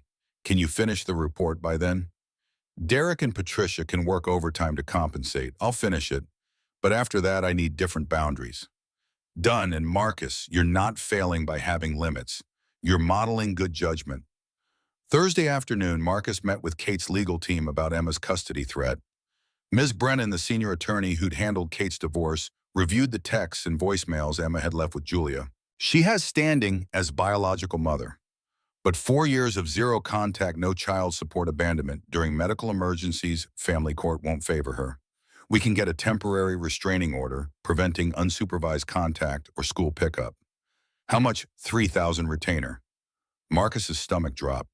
$3,000 he didn't have. Kate started to speak. I've got it. Julia, who'd somehow appeared in the doorway of the conference room. Consider it Sienna's college fund protection. Emma doesn't get to waltz back because her ex is famous. Julia, I can't. Yes, you can, and you will. Julia's expression brooked no argument. Family takes care of family. That's what Mom and Dad would have said. The restraining order was granted within a week. Emma's lawyer, some strip mall ambulance chaser she'd found on Craigslist, sent one angry letter threatening a protracted custody battle, then silence. She'd wanted access to Marcus's spotlight, not actual motherhood. When the light was blocked by legal paperwork and the prospect of actual parental responsibility, she disappeared again. Marcus knew it probably wasn't permanent. Emma would resurface eventually when the next crisis or opportunity arose. But for now, Sienna was protected. That was enough. Derek and Patricia worked overtime those final 2 weeks. The report came together 72 hours before the board meeting, 20 pages of documented evidence, witness testimony, pattern analysis, and legal citations. Marcus read it 3 times, checked every footnote, verified every claim. Then he walked it to Kate's office personally. This is everything. Got Thornhill's harassment spanning 8 years, Sterling's coordination of the cover-up, Philip's complicity. The evidence is overwhelming. Kate read in silence, face carefully neutral. When she finished, she looked up with something like awe. This is a federal prosecutor's indictment. That's the idea. If we move forward with this, if we terminate Scott and expose Sterling's involvement, we're declaring war on some very powerful people. The board will fight. Sterling will sue. This could cost Silverstone millions in legal fees and settlements. Or we do nothing and tell 7 women that their trauma doesn't matter as much as corporate liability. Kate closed the folder. I'll call a board meeting for Friday. Present your findings, make your recommendation. I'll back you, but Marcus, you need to understand the politics here. Half the board is terrified of Sterling. They'll look for any excuse to bury this. Then we don't give them any excuses. Week 7, early April. The board meeting felt like walking into an ambush. 8 members sat around the table. Marcus recognized Colonel Patterson, but the rest were strangers whose expensive suits and practiced authority marked them as people accustomed to having the final word. Kate made introductions. Thomas Bradford, CFO, looked at Marcus like something he'd scraped off his shoe. Mitchell Pearson, head of strategic partnerships, didn't bother hiding his hostility. The others maintained professional masks. Gentlemen, Ms. Chen, thank you for making time. Kate gestured to Marcus. Our director of ethics has completed an investigation that requires board attention. Marcus? He distributed copies of the report, watched their expressions shift as they read the executive summary. Bradford's jaw tightened. Pearson actually smiled like he'd been waiting for this. Marcus walked them through the evidence methodically. Scott's pattern of harassment, the buried complaints, Sterling's emails coordinating cover-ups, the financial cost of NDAs paid from company funds, the legal liability Silverstone faced for systemic failure to address known misconduct. My recommendation is immediate termination of Scott Thornhill for cause. Additionally, I recommend we release the all employees from harassment-related NDAs and offer them the opportunity to pursue legal action if they choose.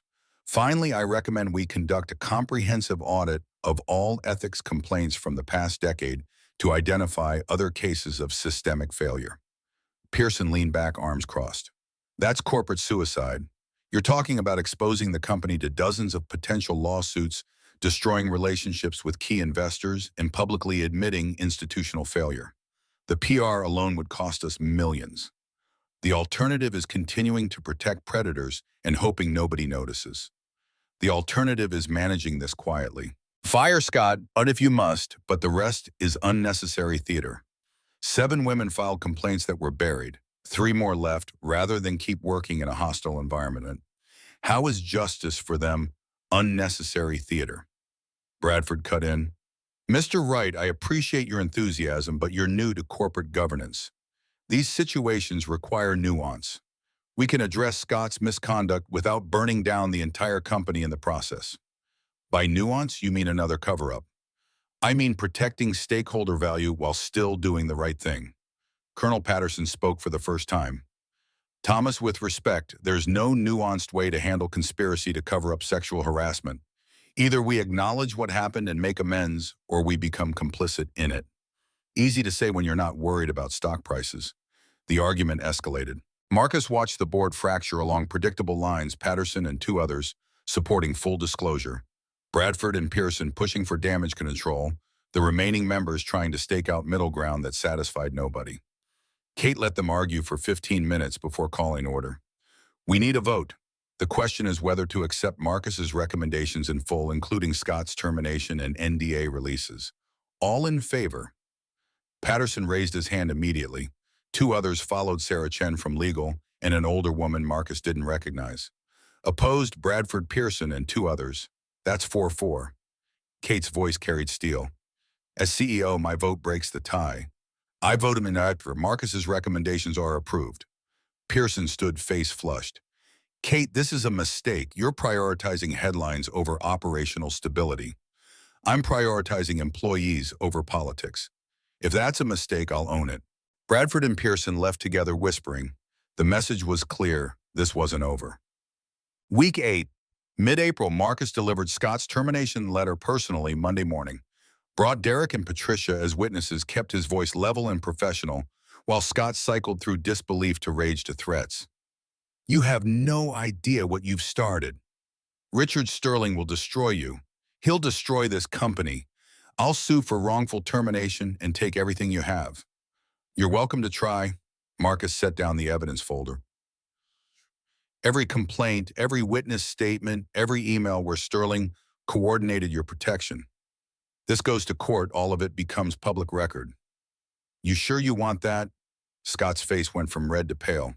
You're bluffing. Read the file, then call your lawyer. You've got 15 minutes to collect personal items before security escorts you out. Security came. Scott left cursing. And Marcus felt nothing. No triumph, no satisfaction. Just the tired relief of someone who'd crossed one threshold and could see the next one waiting. Amy Donovan appeared at his office door an hour later. Her eyes were red, but her smile was genuine. He's really gone. He's really gone. And you're being taken off the PIP with a formal apology from the company. Amy sat down heavily, like her legs couldn't hold her anymore. I don't know what to say. You don't have to say anything. But Amy, this is just the beginning. We're releasing you and the other women from your NDAs.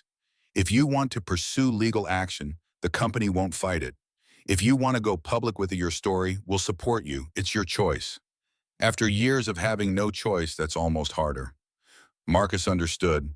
Freedom after captivity required learning to walk again. Week 9, late April. The lawsuits arrived 3 days later, 2 of them delivered by process server to both Marcus personally and Silverstone Corporate. Richard Sterling was suing for defamation and emotional distress, claiming Marcus's baseless accusations had damaged his reputation. Scott Thornhill was suing for wrongful termination, claiming the investigation was a vendetta driven by personal animus. Kate called an emergency meeting. Her office felt smaller, with lawyers present, three of them sharp-eyed and expensive, already calculating billable hours. Gentlemen, my friends, what are we looking at? The senior attorney, Ms. Brennan, flipped through the filings. Sterling's suit is weak. Truth is an absolute defense to defamation, and we have his emails. Scott's wrongful termination claim is more problematic. He'll argue the investigation was rushed and motivated by Marcus's personal desire for publicity rather than genuine evidence. The evidence is documented in a 20-page report, which a jury might see as manufactured after the fact to justify a predetermined outcome. Scott's lawyers will paint Marcus as an overzealous vigilante playing hero. Ms. Brennan looked at Marcus with professional appraisal. Your viral video is admissible evidence of your character and motivations. They'll use it to suggest you're fame-seeking rather than justice-seeking. Marcus's stomach dropped. The video that had given him this opportunity was now ammunition against him. Kate's jaw set. How do we fight this? We prove the investigation was thorough, objective, and followed proper procedure. We document every step, every interview, every piece of evidence. And we prepare Marcus for depositions where Sterling's lawyers will try to break him. The media coverage started the next day. Fox News ran a segment, War Veterans PTSD Makes Him Dangerous in Corporate Setting. The Wall Street Journal published an op-ed, When Social Justice Warriors Infiltrate Business. Reddit threads debated whether Marcus was a hero or a liability, whether his military background made him prone to aggression, whether someone without a college degree should be running an ethics department. Sienna came home from school crying for the third time that week. Another kid, not Tommy this time, someone else had told her that her daddy was crazy, that people online said he attacked innocent businessmen because he couldn't tell the difference between war and corporate meetings. Julia showed up unannounced with wine and takeout and the exhausted fury of someone who'd reached her limit. This needs to stop, Marcus. Sienna can't take much more of this. I know. Marcus drank wine straight from the bottle. But we're committed now. Can't stop halfway through a war. Just don't lose your daughter while you're winning the battle. Weeks, 10-12 May. The breakthrough came from an unexpected source in week 10. Derek burst into Marcus's office Friday afternoon waving printouts like weapons. Found something, took some questionable hacking of Scott's personal email, so maybe don't ask too many questions about methodology, but look at this. The emails were between Scott and Sterling, sent from personal accounts rather than corporate ones. And they were explicit Sterling instructing Scott on how to handle the Donovan situation. Scott asking for money to motivate her departure. Sterling arranging payment from a shell company to avoid corporate records. This is criminal conspiracy. This is us winning. Derek grinned. Sterling just handed us evidence that his lawsuit is frivolous, and he knew exactly what Scott was doing. We take this to Ms. Brennan, she files it as evidence, and Sterling's case falls apart. Marcus read the emails 3 times, checking for any possibility they were faked or taken out of context. But they were real-dated, time-stamped, undeniably authentic. How'd you find these? Scott's password was password 3. Some people deserve what happens to them. They took the emails to Ms. Brennan, who smiled for the first time since taking the case. This changes everything. I'll file immediately. Sterling's going to have a very bad day when his lawyers see this. But before they could celebrate, Marcus's phone buzzed with a message from HR. A new complaint had been filed against Marcus, alleging he'd threatened and intimidated an employee named David Turner during an investigation, creating a hostile work environment. Marcus stared at the screen. I've never interviewed anyone named David Turner. Derek was already typing furiously on his laptop. No David Turner in finance. No David Turner anywhere in Silverstone's employee database. This complaint is fake. Then who filed it? Derek pulled up the email metadata. Sent from an IP address, registered to Sterling's law firm. He fabricated a complaint to discredit you.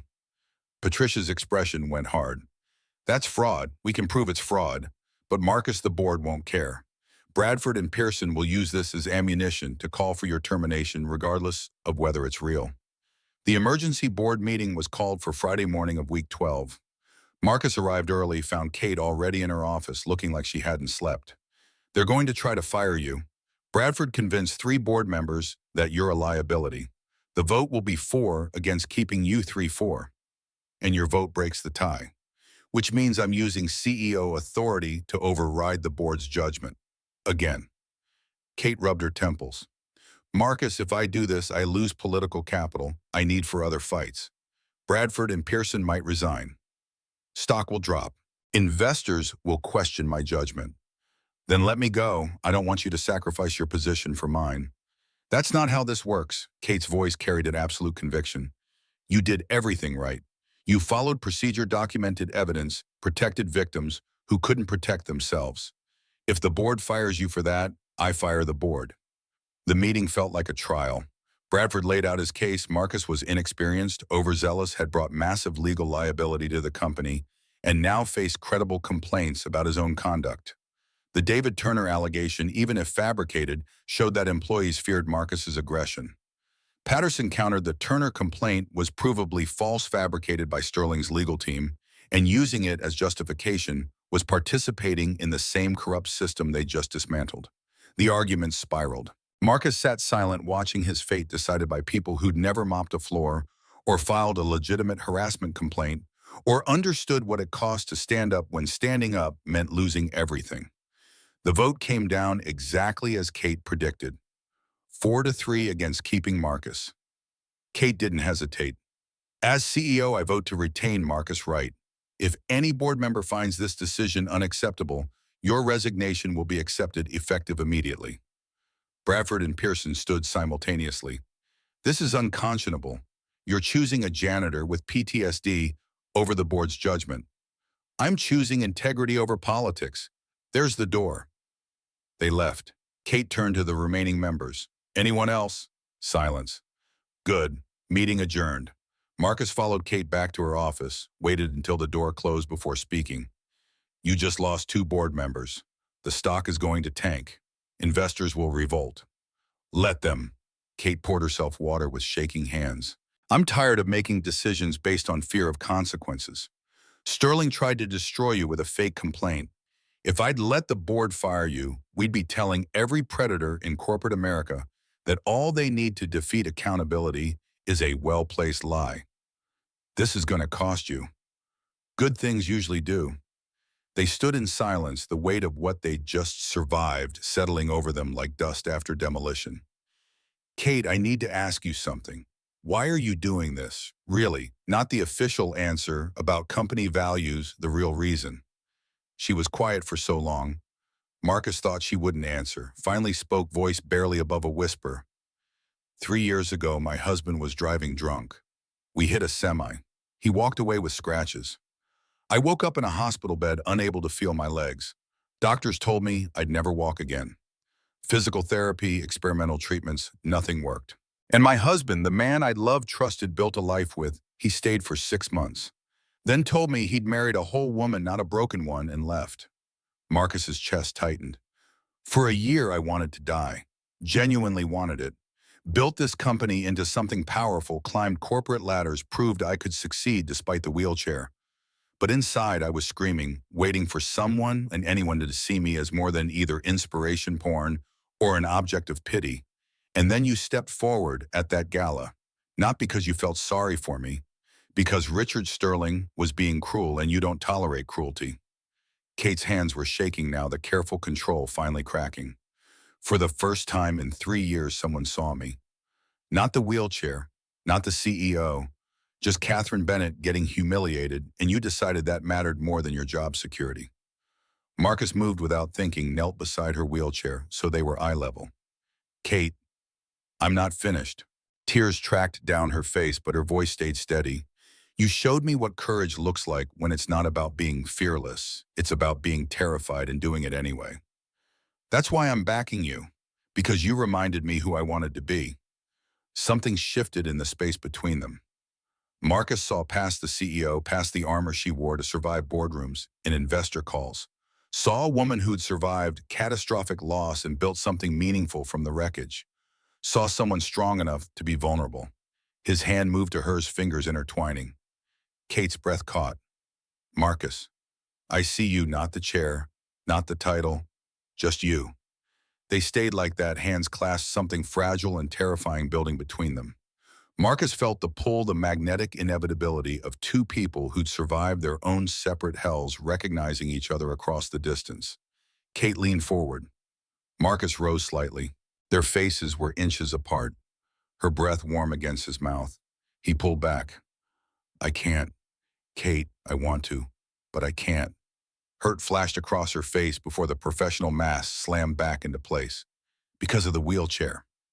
No, God, no, never that. Marcus stood put distance between them because proximity made thinking impossible. Because I'm terrified. My wife left when I stopped being the man she married. I'm damaged, Kate. PTSD nightmares an 8-year-old daughter who needs stability I'm barely providing. You deserve someone whole. And you think I'm whole. Kate's laugh was bitter. I'm a workaholic using corporate success to avoid dealing with my own trauma.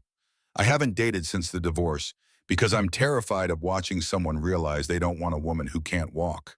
We're both damaged, Marcus. Maybe that's the point. Or maybe I'll hurt you. Maybe I'll wake up from a nightmare and not recognize you.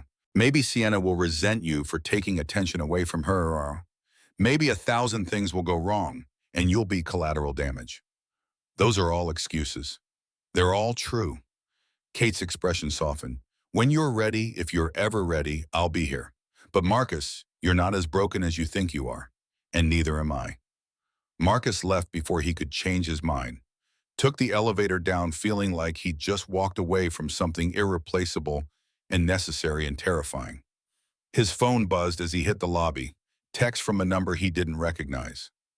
Mr. Wright, this is Rebecca Walsh. I just heard you released us from our NDAs. I want to testify, not for money or revenge, so other women know they're not alone. Thank you for giving me my voice back. He stood in the marble lobby of Silverstone Global, reading words that meant 7 women would finally have justice, and felt the weight of what they had accomplished start to balance against the cost. Not enough to make it easy, but enough to make it worth it. Marcus walked out into April afternoon sun, headed toward the subway toward Siena, toward a future that looked nothing like what he'd planned, but maybe, just maybe, looked like something worth fighting for. Sterling would keep fighting. The lawsuits would drag on for months. The board was fractured. Stock prices would drop. Life would keep being complicated and messy and hard, but Amy Donovan was safe. Rebecca Walsh had her voice. 7 women knew the system could change if enough people refused to accept the unacceptable.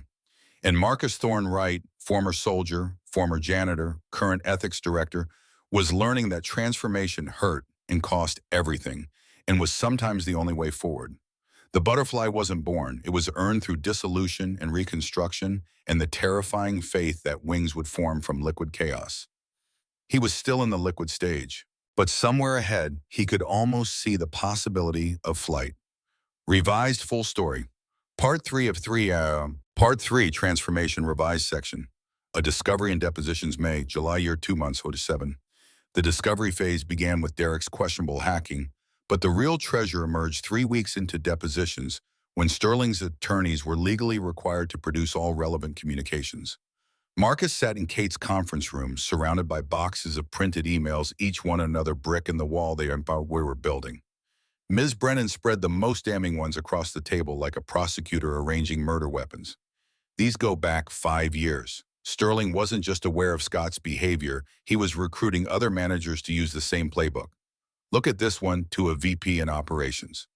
The email laid out explicit instructions, identify high-performing female employees who might resist advances, document minor performance issues, to establish paper trails, create situations where rejection could be reframed as poor teamwork or attitude problems. It was a manual for institutional harassment dressed in corporate efficiency language. How many managers received this? Marcus felt bile rising. 14 that we've identified so far. Most are still employed. Some have complaints in their files that were resolved the same way Scott's were NDAs, quiet exits, performance improvement plans for victims. Patricia entered carrying another box. Legal just sent over the financial records we subpoenaed. Sterling's discretionary fund paid for 23 NDAs over 5 years. Total payout, $847,000. All of it structured to look like standard severance or relocation assistance. The scope was staggering. This wasn't one bad supervisor protected by negligent oversight. This was systematic corruption designed to shield predators while punishing anyone who threatened the machine's efficiency. Derek pulled up a spreadsheet on his laptop. I cross-referenced the NDA recipients with employment records. 18 of the 23 were women under 30. 15 worked in departments managed by the 14 names on Sterling's distribution list. The pattern is so obvious a first-year law student could prosecute this, which is why Sterling's lawyers are going to fight like hell to keep it from ever reaching a courtroom. Ms. Brennan gathered the emails with the care of someone handling enriched uranium. These documents prove enterprise-level conspiracy. If this goes to trial, Sterling faces potential criminal charges beyond civil liability. Kate had been silent throughout, reading email after email with an expression that shifted from shock to fury to something colder and more dangerous. When she finally spoke, her voice could have frozen nitrogen. I want every manager on that distribution list investigated. If they participated in this system, they're gone. I don't care about institutional knowledge or operational disruption. We're burning this down to the foundation and rebuilding. That's 12 senior executives. Patricia's tone carried warning. The company will struggle to function during that kind of upheaval. Then we struggle. Better to collapse doing the right thing than succeed by protecting evil. Marcus recognized the calculus shifting in real time. Kate had gone from fighting one battle to declaring total war, and the casualties would be measured in careers and reputations and the comfortable lies people told themselves about just following orders. His phone vibrated. School nurse. Marcus's stomach dropped before he even answered. Mr. Wright, Sienna's having an asthma attack. We've administered her emergency inhaler, but she's not responding well. Ambulance is en route to Mount Sinai.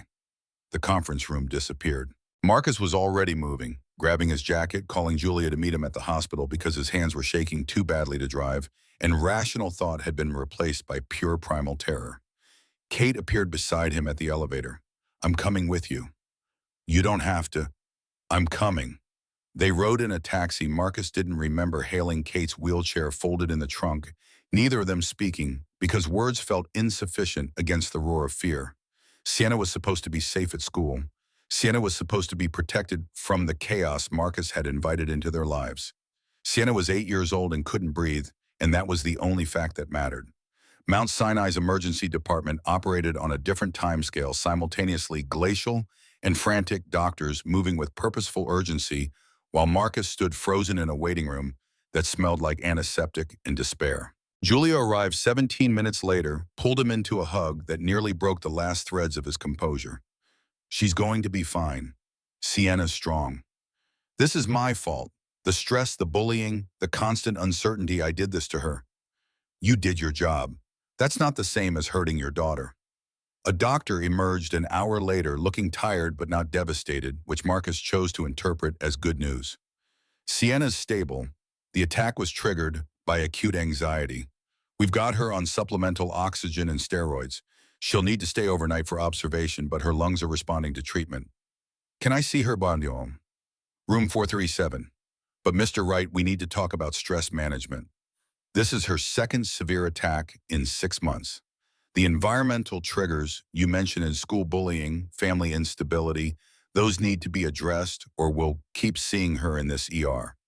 Marcus nodded numbly, already mentally cataloging every decision that had led here. The job, the publicity, the choice to fight instead of keeping his head down. Every domino falling toward this moment where his daughter lay in a hospital bed because her father couldn't protect her from consequences of his own righteousness. Sienna looked impossibly small against white sheets, oxygen cannula taped to her face monitors, beeping steady reassurance that her heart still beat and her lungs still functioned. Her eyes were closed but opened when Marcus took her hand. Hey, Bug. Daddy, her voice came out whisper thin. I'm sorry. You have nothing to be sorry for. I do. I got scared at school. Tommy said his mom heard on the news that you're in trouble, that you might lose your and I couldn't breathe and... Marcus pressed his forehead against her small hand. This isn't your fault. None of this is your fault. Julia touched his shoulder, gentle pressure that meant she and Kate were leaving to give them privacy. The door clicked, shut, and Marcus was alone with his daughter and the machines monitoring her survival. Sienna, I need to ask you something important. This job, everything that's happening, it's hurting you, making you sick. If I quit, if we go back to how things were before, would that be better? Sienna was quiet long enough that Marcus thought she'd fallen asleep. Then her hand squeezed his with surprising strength. Do you remember my butterfly project? The metamorphosis bug. Mrs. Mitchell said the caterpillar doesn't know it's going to be a butterfly.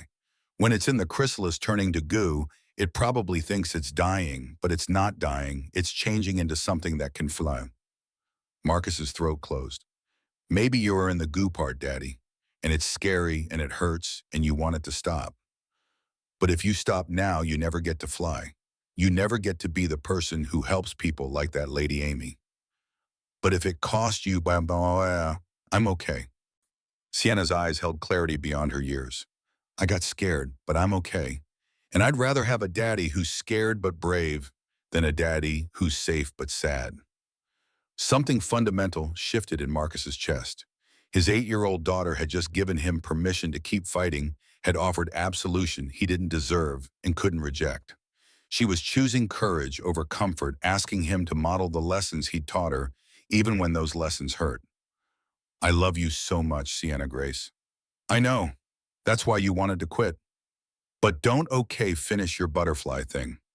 She fell asleep holding his hand, and Marcus sat in the hospital chair watching her breathe and understanding that protection sometimes meant letting go of safety. That being a good father wasn't about shielding Sienna from every storm, but about teaching her to stand in the wind without breaking. Kate was waiting in the hallway when he emerged hours later. She'd been there the whole time he realized, just waiting, giving him space but refusing to leave him alone. She's sleeping. Julia's staying overnight. Marcus felt exhaustion settle into his bones like radiation. Kate, I can't ask you to keep backing me when it's costing my daughter her health. What does Sienna say? She wants me to keep going. Then keep going. Kate rolled closer, took his hand with the same certainty she'd taken every other impossible decision. But Marcus, you don't have to carry this alone. Let me help. Let Julia help. Let the people who care about you share the weight. I don't know how. You learn. Same way Sienna's learning to be brave, one scared breath at a time. Sterling's deposition took place 3 weeks later in a conference room designed to intimidate. Floor-to-ceiling windows overlooking Manhattan, a table that could seat 20 enough lawyers to staff a small law firm. Sterling arrived in a suit that cost more than Marcus's annual salary, radiating the particular arrogance of someone who'd never faced meaningful consequences. Ms. Brennan started gentle establishing timeline and Sterling's relationship with Scott. Sterling answered with practiced ease, the kind of smooth deflection that came from decades of talking to investors and boards and anyone else who might question his decisions. Then she showed him the first email. Sterling's expression flickered, barely perceptible, but Marcus caught it. Recognition, calculation, the moment when someone realizes they've underestimated their opponent. Mr. Sterling, do you recognize this email? I receive hundreds of emails daily. I can't be expected to remember each one. This email is from your personal account to Scott Thornhill, dated 3 years ago. The subject line reads, Handling Blake's situation. Do you recall sending it? Without context, I couldn't say, says. Brennan pulled out the metadata report, slid it across like a prosecutor presenting murder weapon ballistics. This email was sent from your personal laptop at 11:47 p.m. on March 15th, 3 years ago. The IP address matches your home internet connection. The device fingerprint matches a laptop registered to your name. Would you like to revise your answer? Sterling's jaw tightened. I may have sent it. Again, I handle numerous personnel matters. The email instructs Scott to resolve the Blake complaint quietly and offers to coordinate with Phillips for appropriate compensation. What did you mean by appropriate compensation? I don't recall the specific. Let me refresh your memory. Ms. Brennan laid out the financial records. 2 weeks after this email, Jennifer Blake received a $50,000 payment from one of your discretionary funds in exchange for signing an NDA. You arranged that payment, correct? I provide funding for various corporate initiatives, including paying women to stay silent about sexual harassment, Sterling's attorney objected. Ms. Brennan withdrew the question, moved to the next email, then the next, built a timeline of coordination and cover-up so detailed that denial became mathematically impossible. And with each new piece of evidence, Sterling's composure cracked a little more. The breaking point came 4 hours in. Mr. Sterling, at your previous deposition, you stated that Catherine Bennett was crippled and unfit to lead the company. Do you stand by that characterization? That was taken out of context. The court reporter transcribed your exact words. I can play the video if you'd like to review your statement. What I meant, you also stated that Ms. Bennett was desperate and clinging to Marcus Wright because no man would want a woman in a wheelchair. Is that an accurate summary of your testimony? The careful control finally shattered. Sterling's face flushed red, and when he spoke, his voice carried venom he'd been suppressing for hours. Yes, I said it because it's true. Catherine Bennett has been overcompensating for her disability since the accident. She's paranoid about being seen as weak, so she makes emotional decisions instead of business decisions. Hiring Marcus Wright, a janitor with PTSD and no relevant qualifications, that was desperation, not leadership. Ms. Brennan let the words hang in the air, while her co-counsel typed furiously, and the court reporter captured every syllable for the permanent record. And you believe Mr. Wright's PTSD makes him dangerous. I believe a man with untreated combat trauma who physically confronted security guards has no business running an ethics department. He's a vigilante playing hero, and Catherine enabled him because she's too damaged to see clearly. Marcus watched Sterling self-destruct with the grim satisfaction of someone witnessing justice arrive through spectacular stupidity. Every word was admissible. Every insult would be read by a jury. Sterling had just handed them his reputation on a platter and asked them to destroy it. The deposition ended shortly after. Sterling's attorneys looked like they'd aged 10 years. Ms. Brennan packed her briefcase with the calm efficiency of someone who'd just won a case that hadn't technically started yet. That went well? Her understatement was deliberate. He admitted everything. Marcus couldn't quite process what had just happened. On the record, with witnesses. Pride makes people stupid. Sterling's so accustomed to power protecting him that he forgot words have consequences when you can't buy your way out of them. Ms. Brennan smiled with predatory satisfaction. We'll have a settlement offer by tomorrow morning. They know this can't go to trial. The offer arrived at 9:47 a.m. the next day. $5 million to Silverstone. Public apology from Sterling. Marcus keeps his position. All parties sign mutual NDAs, preventing further litigation or public comment. Kate called Marcus to her office to review the terms. The board was already pressuring her to accept $5 million was more than they'd expected. The apology would satisfy public relations concerns, and the NDAs would prevent Sterling from continuing his media campaign against the company. What do you think? Kate looked exhausted in ways that went beyond physical tiredness. The past 2 months had cost her board members investor confidence and the comfortable illusion that doing right would be rewarded instead of punished. I think Amy Donovan doesn't get justice from a settlement. Neither do Rebecca or Jennifer or any of the other women. Sterling writes a check, issues a statement his PR team drafted, and learns the lesson that money solves everything. The board expects me to accept. Then don't. Marcus met her eyes across the desk. You've already burned half your political capital on this fight. Might as well finish what we started. Kate was silent for a long moment, fingers drumming against her armrest in the unconscious pattern Marcus had learned meant she was wargaming consequences 3 moves ahead. If we reject this and go to trial, we're looking at months of litigation. More legal fees. Sterling's team will drag you through depositions designed to break you. They'll investigate every aspect of your life, military service, PTSD treatment, Sienna's school records. They'll try to prove you're unstable, vindictive, using this position to play out some hero fantasy. I know. They'll come after me too. Suggest the wheelchair makes me mentally unstable, that I'm pursuing vengeance against Sterling instead of running a company. Stock will drop further. More board members might leave. Investors will demand my resignation. Probably. Kate's expression hardened into something Marcus recognized from the night she'd fired 2 board members for trying to protect Sterling's conspiracy. Resolve tempered in fire and impossible choices.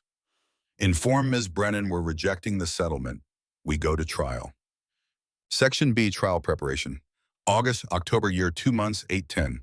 The trial was scheduled for November, 5 months after Marcus had stepped between Sterling and Kate at a corporate gala that felt like ancient history.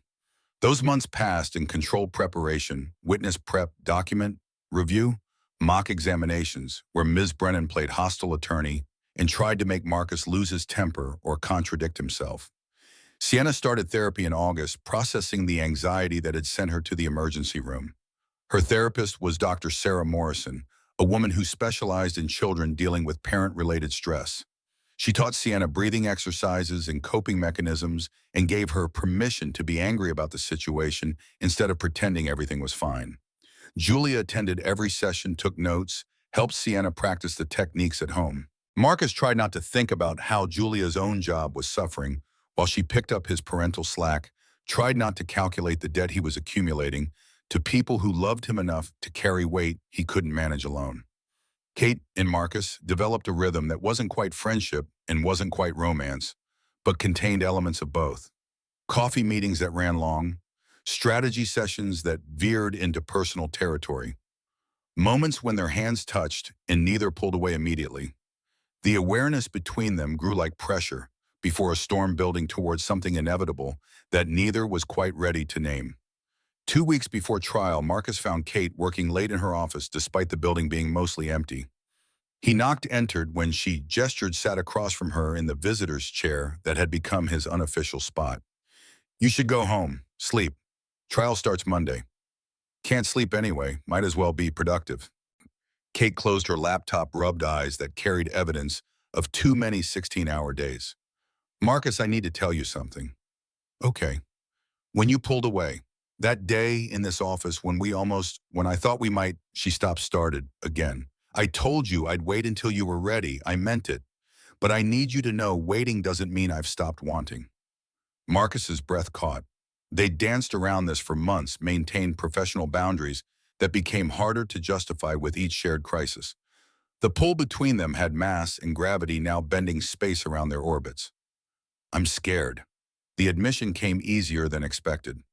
My marriage ended because Sarah thought I'd become less than what she signed up for. I look at you, brilliant, successful, someone who could have anyone, and I think, why would you choose damaged goods? Because you're not goods damaged or otherwise. You're a person who's survived hell and come out still capable of caring about other people's pain. That's not damage, Marcus. That's steel tempered in fire. I have nightmares. Sometimes I wake up not knowing where I am. I've got a daughter who needs to be my priority. I work a job that's currently costing us millions in legal fees and might end with me fired and unemployable. And I can't walk. I have chronic pain that some days makes it hard to think. I'm married to a company that's trying to destroy itself through ethical transformation. We're both complicated. Kate rolled closer, took his hands in hers. But maybe complicated people deserve complicated happiness. I don't know how to do this. Relationship vulnerability, trusting someone won't leave when things get hard. Neither do I, but Marcus, we don't have to know everything right now. We just have to decide if we want to try. He looked at their intertwined hands. Thought about Sienna's butterfly metaphor about dissolution and reconstruction, about the terrifying faith required to believe that wings would form from chaos. After the trial, his voice came out rough. Win or lose, after it's finished, let's try. Really try. Kate smiled, the first genuine joy Marcus had seen from her in weeks. After the trial, they sat in her office while the city hummed 42 stories below, hands clasped, neither speaking because words felt less necessary than presence. Tomorrow they'd return to battle, but tonight they gave themselves permission to imagine a future where the fighting was finished and something gentle might grow in the wreckage. Section C, the trial. November year 20, month 11. Federal courthouse in Lower Manhattan smelled like old wood and institutional gravitas. Marcus arrived Monday morning wearing the best suit Kate's lawyers had bought him, specifically for trial, feeling like an imposter playing dress-up. The courtroom was smaller than television suggested, more intimate, and somehow more intimidating for its human scale. Jury selection took 3 days, but Ms. Brennan moved efficiently. The final panel was evenly split on age and gender, mostly middle-class workers who might understand corporate power dynamics from the bottom looking up.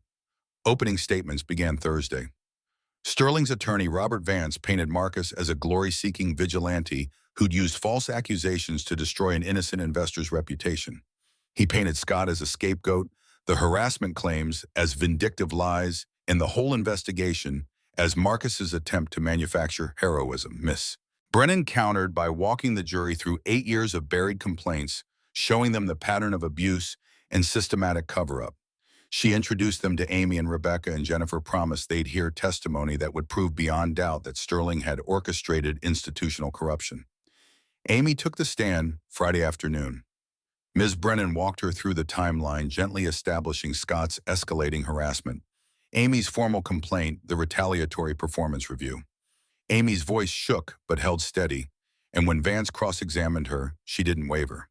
"Ms. Donovan, isn't it true you smiled at Mr. Thornhill during your interactions?" "I smiled politely when he approached me. That's basic professional courtesy." "And you wore, by your own admission, dresses to work. Some might call that inviting attention." "I wore professional business attire. Nothing I wore justified unwanted touching or being cornered in supply closets." The jury leaned forward when Ms. Brennan asked her final question. "Why are you here, Ms. Donovan? What do you hope to gain from testifying?" Amy looked directly at the jury, voice clear and steady. "I want other women to know that speaking up doesn't have to mean losing everything. That sometimes the system actually works if enough people refuse to let it fail." Jennifer Blake and Rebecca Walsh testified Monday and Tuesday of week 2.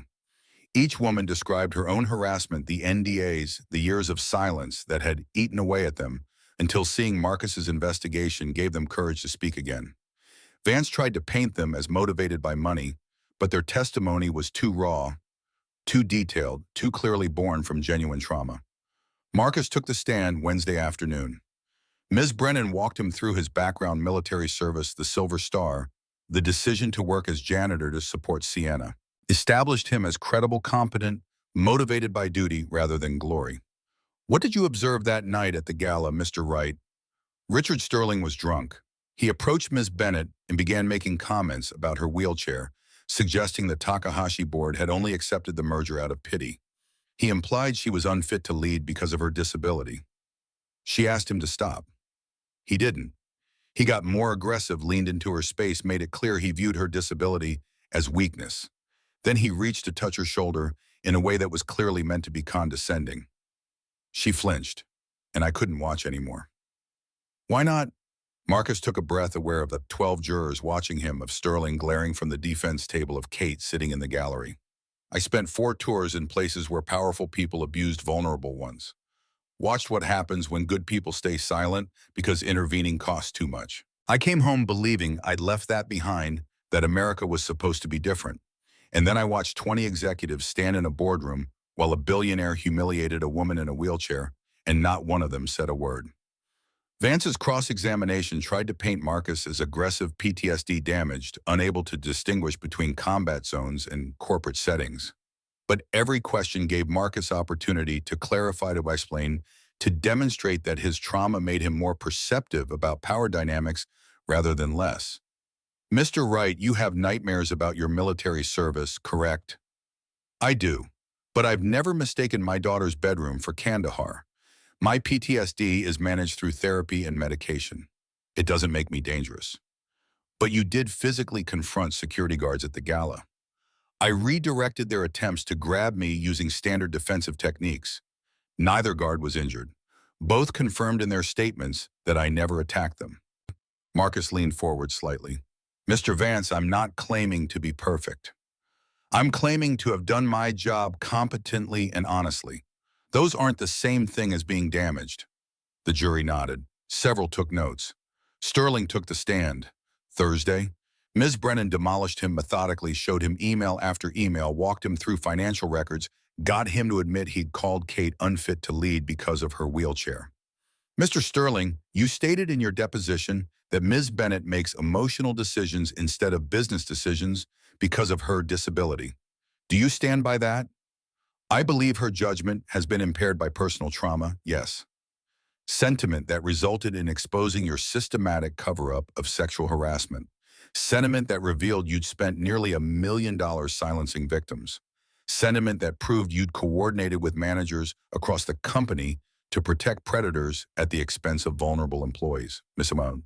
Brennan's voice carried contempt sharp enough to cut. Is that the kind of sentiment you object to, Mr. Sterling?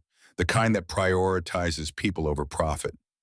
Sterling had no good answer. The jury had heard enough. Closing arguments, Friday felt almost anticlimactic. Vance tried to resurrect reasonable doubt. Ms. Brennan simply reminded the jury of what they'd heard women's voices. Sterling's emails, Marcus's straightforward testimony about right and wrong. This case isn't complicated. Richard Sterling abused his power to protect men who harmed women. Marcus Wright investigated, found evidence, and recommended appropriate action. The only question is whether you believe powerful men should face consequences for their choices, or whether having money and connections means accountability doesn't apply. The jury deliberated 6 hours. When the foreman read the verdict, Marcus felt time compress. In the case of Sterling versus Wright in Silverstone Global, we find for the defendants on all counts. Furthermore, we award Silverstone Global $2.5 million in damages and legal fees. The courtroom erupted. Kate covered her face with her hands. Amy burst into tears. Julia grabbed Marcus in a hug that nearly knocked him over. Outside the courthouse, reporters swarmed. Marcus gave them one statement. This verdict isn't about me. It's about making sure that speaking up doesn't destroy you, that systems can change when enough people demand it. Then he walked toward where Sienna and Julia were waiting, toward his daughter, who'd encouraged him to finish his butterfly transformation toward a future that suddenly looked possible instead of terrifying. Section D, Resolution 1, 6 months later. May year 3, 6 months dissolved in the careful work of rebuilding. Marcus watched Silverstone transform through Kate's iron will and the evidence they'd compiled during trial. 12 senior executives were terminated after internal investigations. The ethics department expanded from 3 people to 15. Anonymous reporting systems were implemented with third-party oversight. The stock price recovered after an initial drop. Employee satisfaction surveys showed engagement up 47%. Amy Donovan was promoted to senior analyst. Rebecca Walsh joined Silverstone's board as external ethics advisor.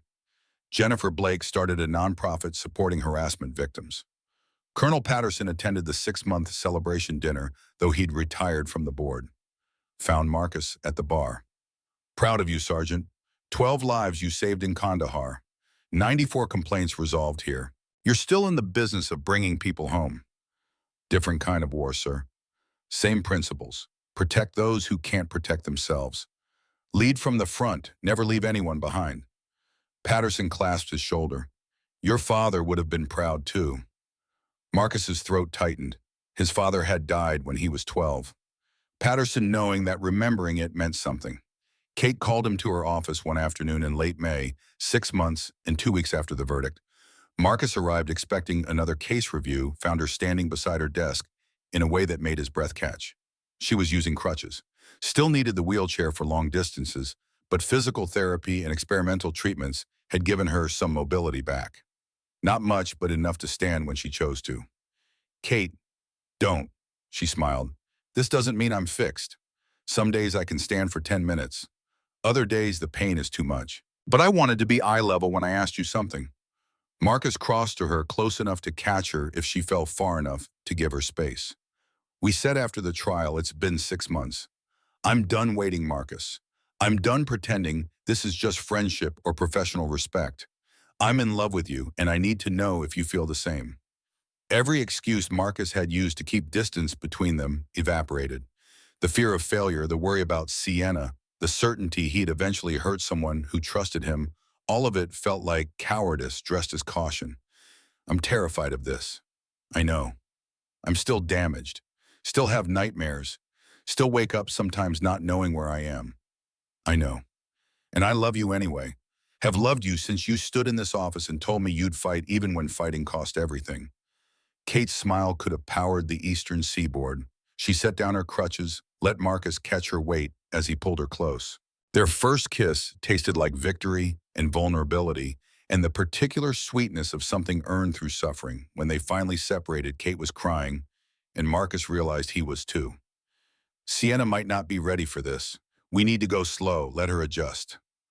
We'll go however slow she needs. Kate touched his face. But Marcus, I'm not going anywhere. Not when things get hard. Not when you have nightmares. Not when loving you costs more than I planned. I'm staying. Promise. I promise. Joa. Section E Resolution 2. The Science Fair March. Year 5, 24 months condensed into moments. Kate and Marcus moved in together that summer. Sienna called her by first name, never Mom. That word stayed reserved for someone who'd earned and then forfeited it. But she included Kate in school projects, asked her to attend plays, slowly built trust in increments. Emma tried one final custody play that fall. Kate's lawyers buried it in paperwork and legal fees until she disappeared again, this time for good. Marcus's nightmares decreased twice monthly instead of twice weekly. Therapy helped. Kate's presence helped more. Sienna learned the signs would appear at his bedside with her stuffed rabbit. Daddy, you're home. You're safe. The company continued its transformation. 94 complaints handled in 2 years, 52 substantiated, 9 senior managers terminated. Employee satisfaction climbed. Harassment reports dropped because people trusted the system now. Derek ran the investigations team, 12 people properly funded. Patricia joined the board as ethics advisor. Amy Donovan led the data analysis division. Jennifer Blake's nonprofit supported harassment victims nationwide. Julia got promoted to crisis center director. Colonel Patterson retired from Silverstone's board, but called Marcus monthly, just checking in, Sergeant. Sarah Caldwell became VP of Operations. And on a Saturday in March, 4 years after a janitor had stepped between a CEO and a billionaire, Sienna Wright stood before PS 112's Science Fair with a project titled How People Transform. Marcus and Kate sat in the audience, Kate in her wheelchair, because the school's accessibility was terrible and standing for 90 minutes wasn't an option, while Sienna set up her display board. 3 photographs, Marcus in uniform, Marcus mopping floors, Marcus in his office at Silverstone. Arrows between them labeled dissolution and reconstruction and flight. Sienna was 12 now, showing the first hints of teenage self-consciousness, but carrying herself with confidence born from surviving hard things. My project is about metamorphosis. Her voice carried clear and strong. Most people think butterflies just grow wings, but that's not how it works. Inside the chrysalis, the caterpillar completely dissolves, turns into liquid. Everything it was breaks down before it can rebuild into something new. She gestured to the photos. 4 years ago, my dad was a janitor. Before that, he was a soldier. Now he directs ethics for a major corporation. Some people think those are 3 different people, but they're the same person transforming. A student raised their hand. What made him transform? Choice. Sienna said it with absolute certainty. The caterpillar doesn't know it'll become a butterfly. It just keeps living until the change happens. My dad chose to help someone when no one else would. That choice started his metamorphosis. Oh, she looked directly at Marcus. The project asks what we learned. I learned that transformation hurts, that the goo stage is scary, that you don't know if you'll survive it. But I also learned that sometimes you have to dissolve completely to become who you're meant to be. And that's not just about butterflies, it's about people too. The presentation earned first place. Sienna accepted her ribbon with grace, then immediately ran to Marcus and Kate, wedging herself between them for a photo that captured the family they'd built from disparate pieces. They celebrated with lunch at the bistro, 3 blocks from their apartment. Marcus, Kate, and Sienna claimed their usual corner booth, while Saturday crowds swirled around them. First place state qualifier. Sienna grinned around a mouthful of sandwich. Mrs. Mitchell says if I keep developing the research, I could submit it to the Youth Science Symposium. Kate reached across the table, squeezed Sienna's hand. We're so proud of you, sweetheart. Thanks, Kate. Sienna said it easily now, the name feeling natural after 2 years of building this particular kind of family. Marcus watched them, his daughter and the woman he loved, and felt something settle in his chest. Not completion exactly, but rightness. The sense that all the dissolution and reconstruction had led somewhere worth the pain of transformation. Kate cleared her throat. Actually, there's something I wanted to discuss with both of you. Sienna perked up. Good news or bad news? Good news, I hope. Kate looked at Marcus. The board offered me a contract extension. 5 years increased compensation, full operational authority. I told them I'd only accept if they agreed to make the ethics department a permanent C-suite position. Marcus's coffee cup froze halfway to his mouth. Chief Ethics Officer. You'd report directly to the board, same as I do. Budget authority, hiring power, veto capability on any decision with ethical implications. They agreed unanimously. Sienna looked between them. That's a promotion, right? Like a really big one. It would be. Marcus met Kate's eyes. But it also means more visibility, more pressure, more chances for people to criticize or attack. Is this the part where you ask if I'm okay with it? Sienna set down her sandwich with exaggerated patience. Because, Daddy, I'm 12. I've watched you fight billionaires and win. I've seen you on the news. I know what you do matters. And yeah, sometimes it's scary, and sometimes kids are mean about it. But I'd rather have a father who does important things than a father who plays it safe. When did you get so wise? I've always been wise. You just finally started listening. She grinned, then turned serious. Take the job. Help more people. Fly as high as you can. I'll be okay. Kate reached for Marcus's hand across the table. Sienna comes first, always. That's non-negotiable. Obviously. Marcus squeezed her hand, looked at his daughter. Then yes, I accept. They sat in the bistro while lunch crowds swirled around them, two people who'd survived their separate catastrophes and found each other in the aftermath, plus one extraordinary 12-year-old who'd learned courage by watching her father choose it daily. Not perfect, not healed, but better together than they'd ever been apart. Sarah. Section F, final close. That evening, Marcus found Sienna in her room, headphones on, homework spread across her bed. She looked up when he knocked, pulled out her earbuds. Remember when you said I was in my chrysalis stage, turning to goo, becoming something new?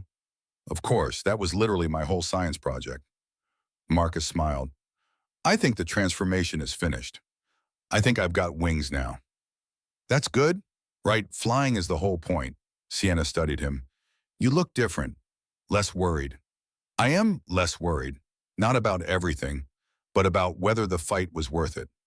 Was it? Marcus thought about Amy Donovan now leading a team, about 7 women whose voices had been restored, about a company culture transformed from toxic to accountable, about Sienna, 12 years old and confident enough to tell him to keep flying. Yeah, Bug, it was worth it. He left her to her studying, wandered to the living room where Kate was reading case files. She looked up when he entered, a question in her eyes. Talk to Sienna. She gave her approval with the condition that I keep listening to her sage wisdom. Smart kid. The smartest. Marcus sat beside Kate on the couch they'd picked out together in the apartment they'd made into home. I'm accepting the promotion. But Kate, I need you to promise something. Anything. If I start becoming the kind of person who forgets why this matters, who gets caught up in boardroom politics and corporate maneuvering and loses sight of the people who need protecting, you call me on it. Pull me back. Remind me that the calm is about people, not positions. I promise. But Marcus, I don't think you're capable of forgetting. It's not in your nature. Maybe she was right. Maybe the years of mopping floors invisibly had permanently calibrated his compass toward the powerless rather than the powerful. Or maybe staying grounded required constant vigilance, daily choices to value what mattered over what was easy. Either way, Marcus Thornwright, former soldier, former janitor, current chief ethics officer, permanent father to an extraordinary daughter, was ready. Outside their window, the city hummed with its usual chaos. Somewhere, an 8-year-old who'd feared losing her father had become a 12-year-old proud of who he'd become. Somewhere, a woman in a wheelchair had proved that strength came in forms people rarely recognized until they needed it themselves. Somewhere, 7 women who'd been silenced had their voices restored. And in a modest apartment that smelled like Kate's coffee and Sienna's art projects, and the particular warmth of people who'd chosen each other, Marcus sat with the family he'd built and understood that metamorphosis was never about becoming someone different. It was about becoming more fully who you'd always been meant to be. The caterpillar had dissolved, broken down completely in the darkness of the chrysalis, turned to liquid chaos, lost everything it thought it was. But from that dissolution had come reconstruction. From that chaos form, from that ending flight. Marcus checked on Sienna one last time before bed. She'd fallen asleep with her homework still scattered around her ribbon from the science fair pinned to her bulletin board. He tucked the blanket around her, turned off the light, stood in the doorway for a moment, watching her breathe. Alive. Safe. Here.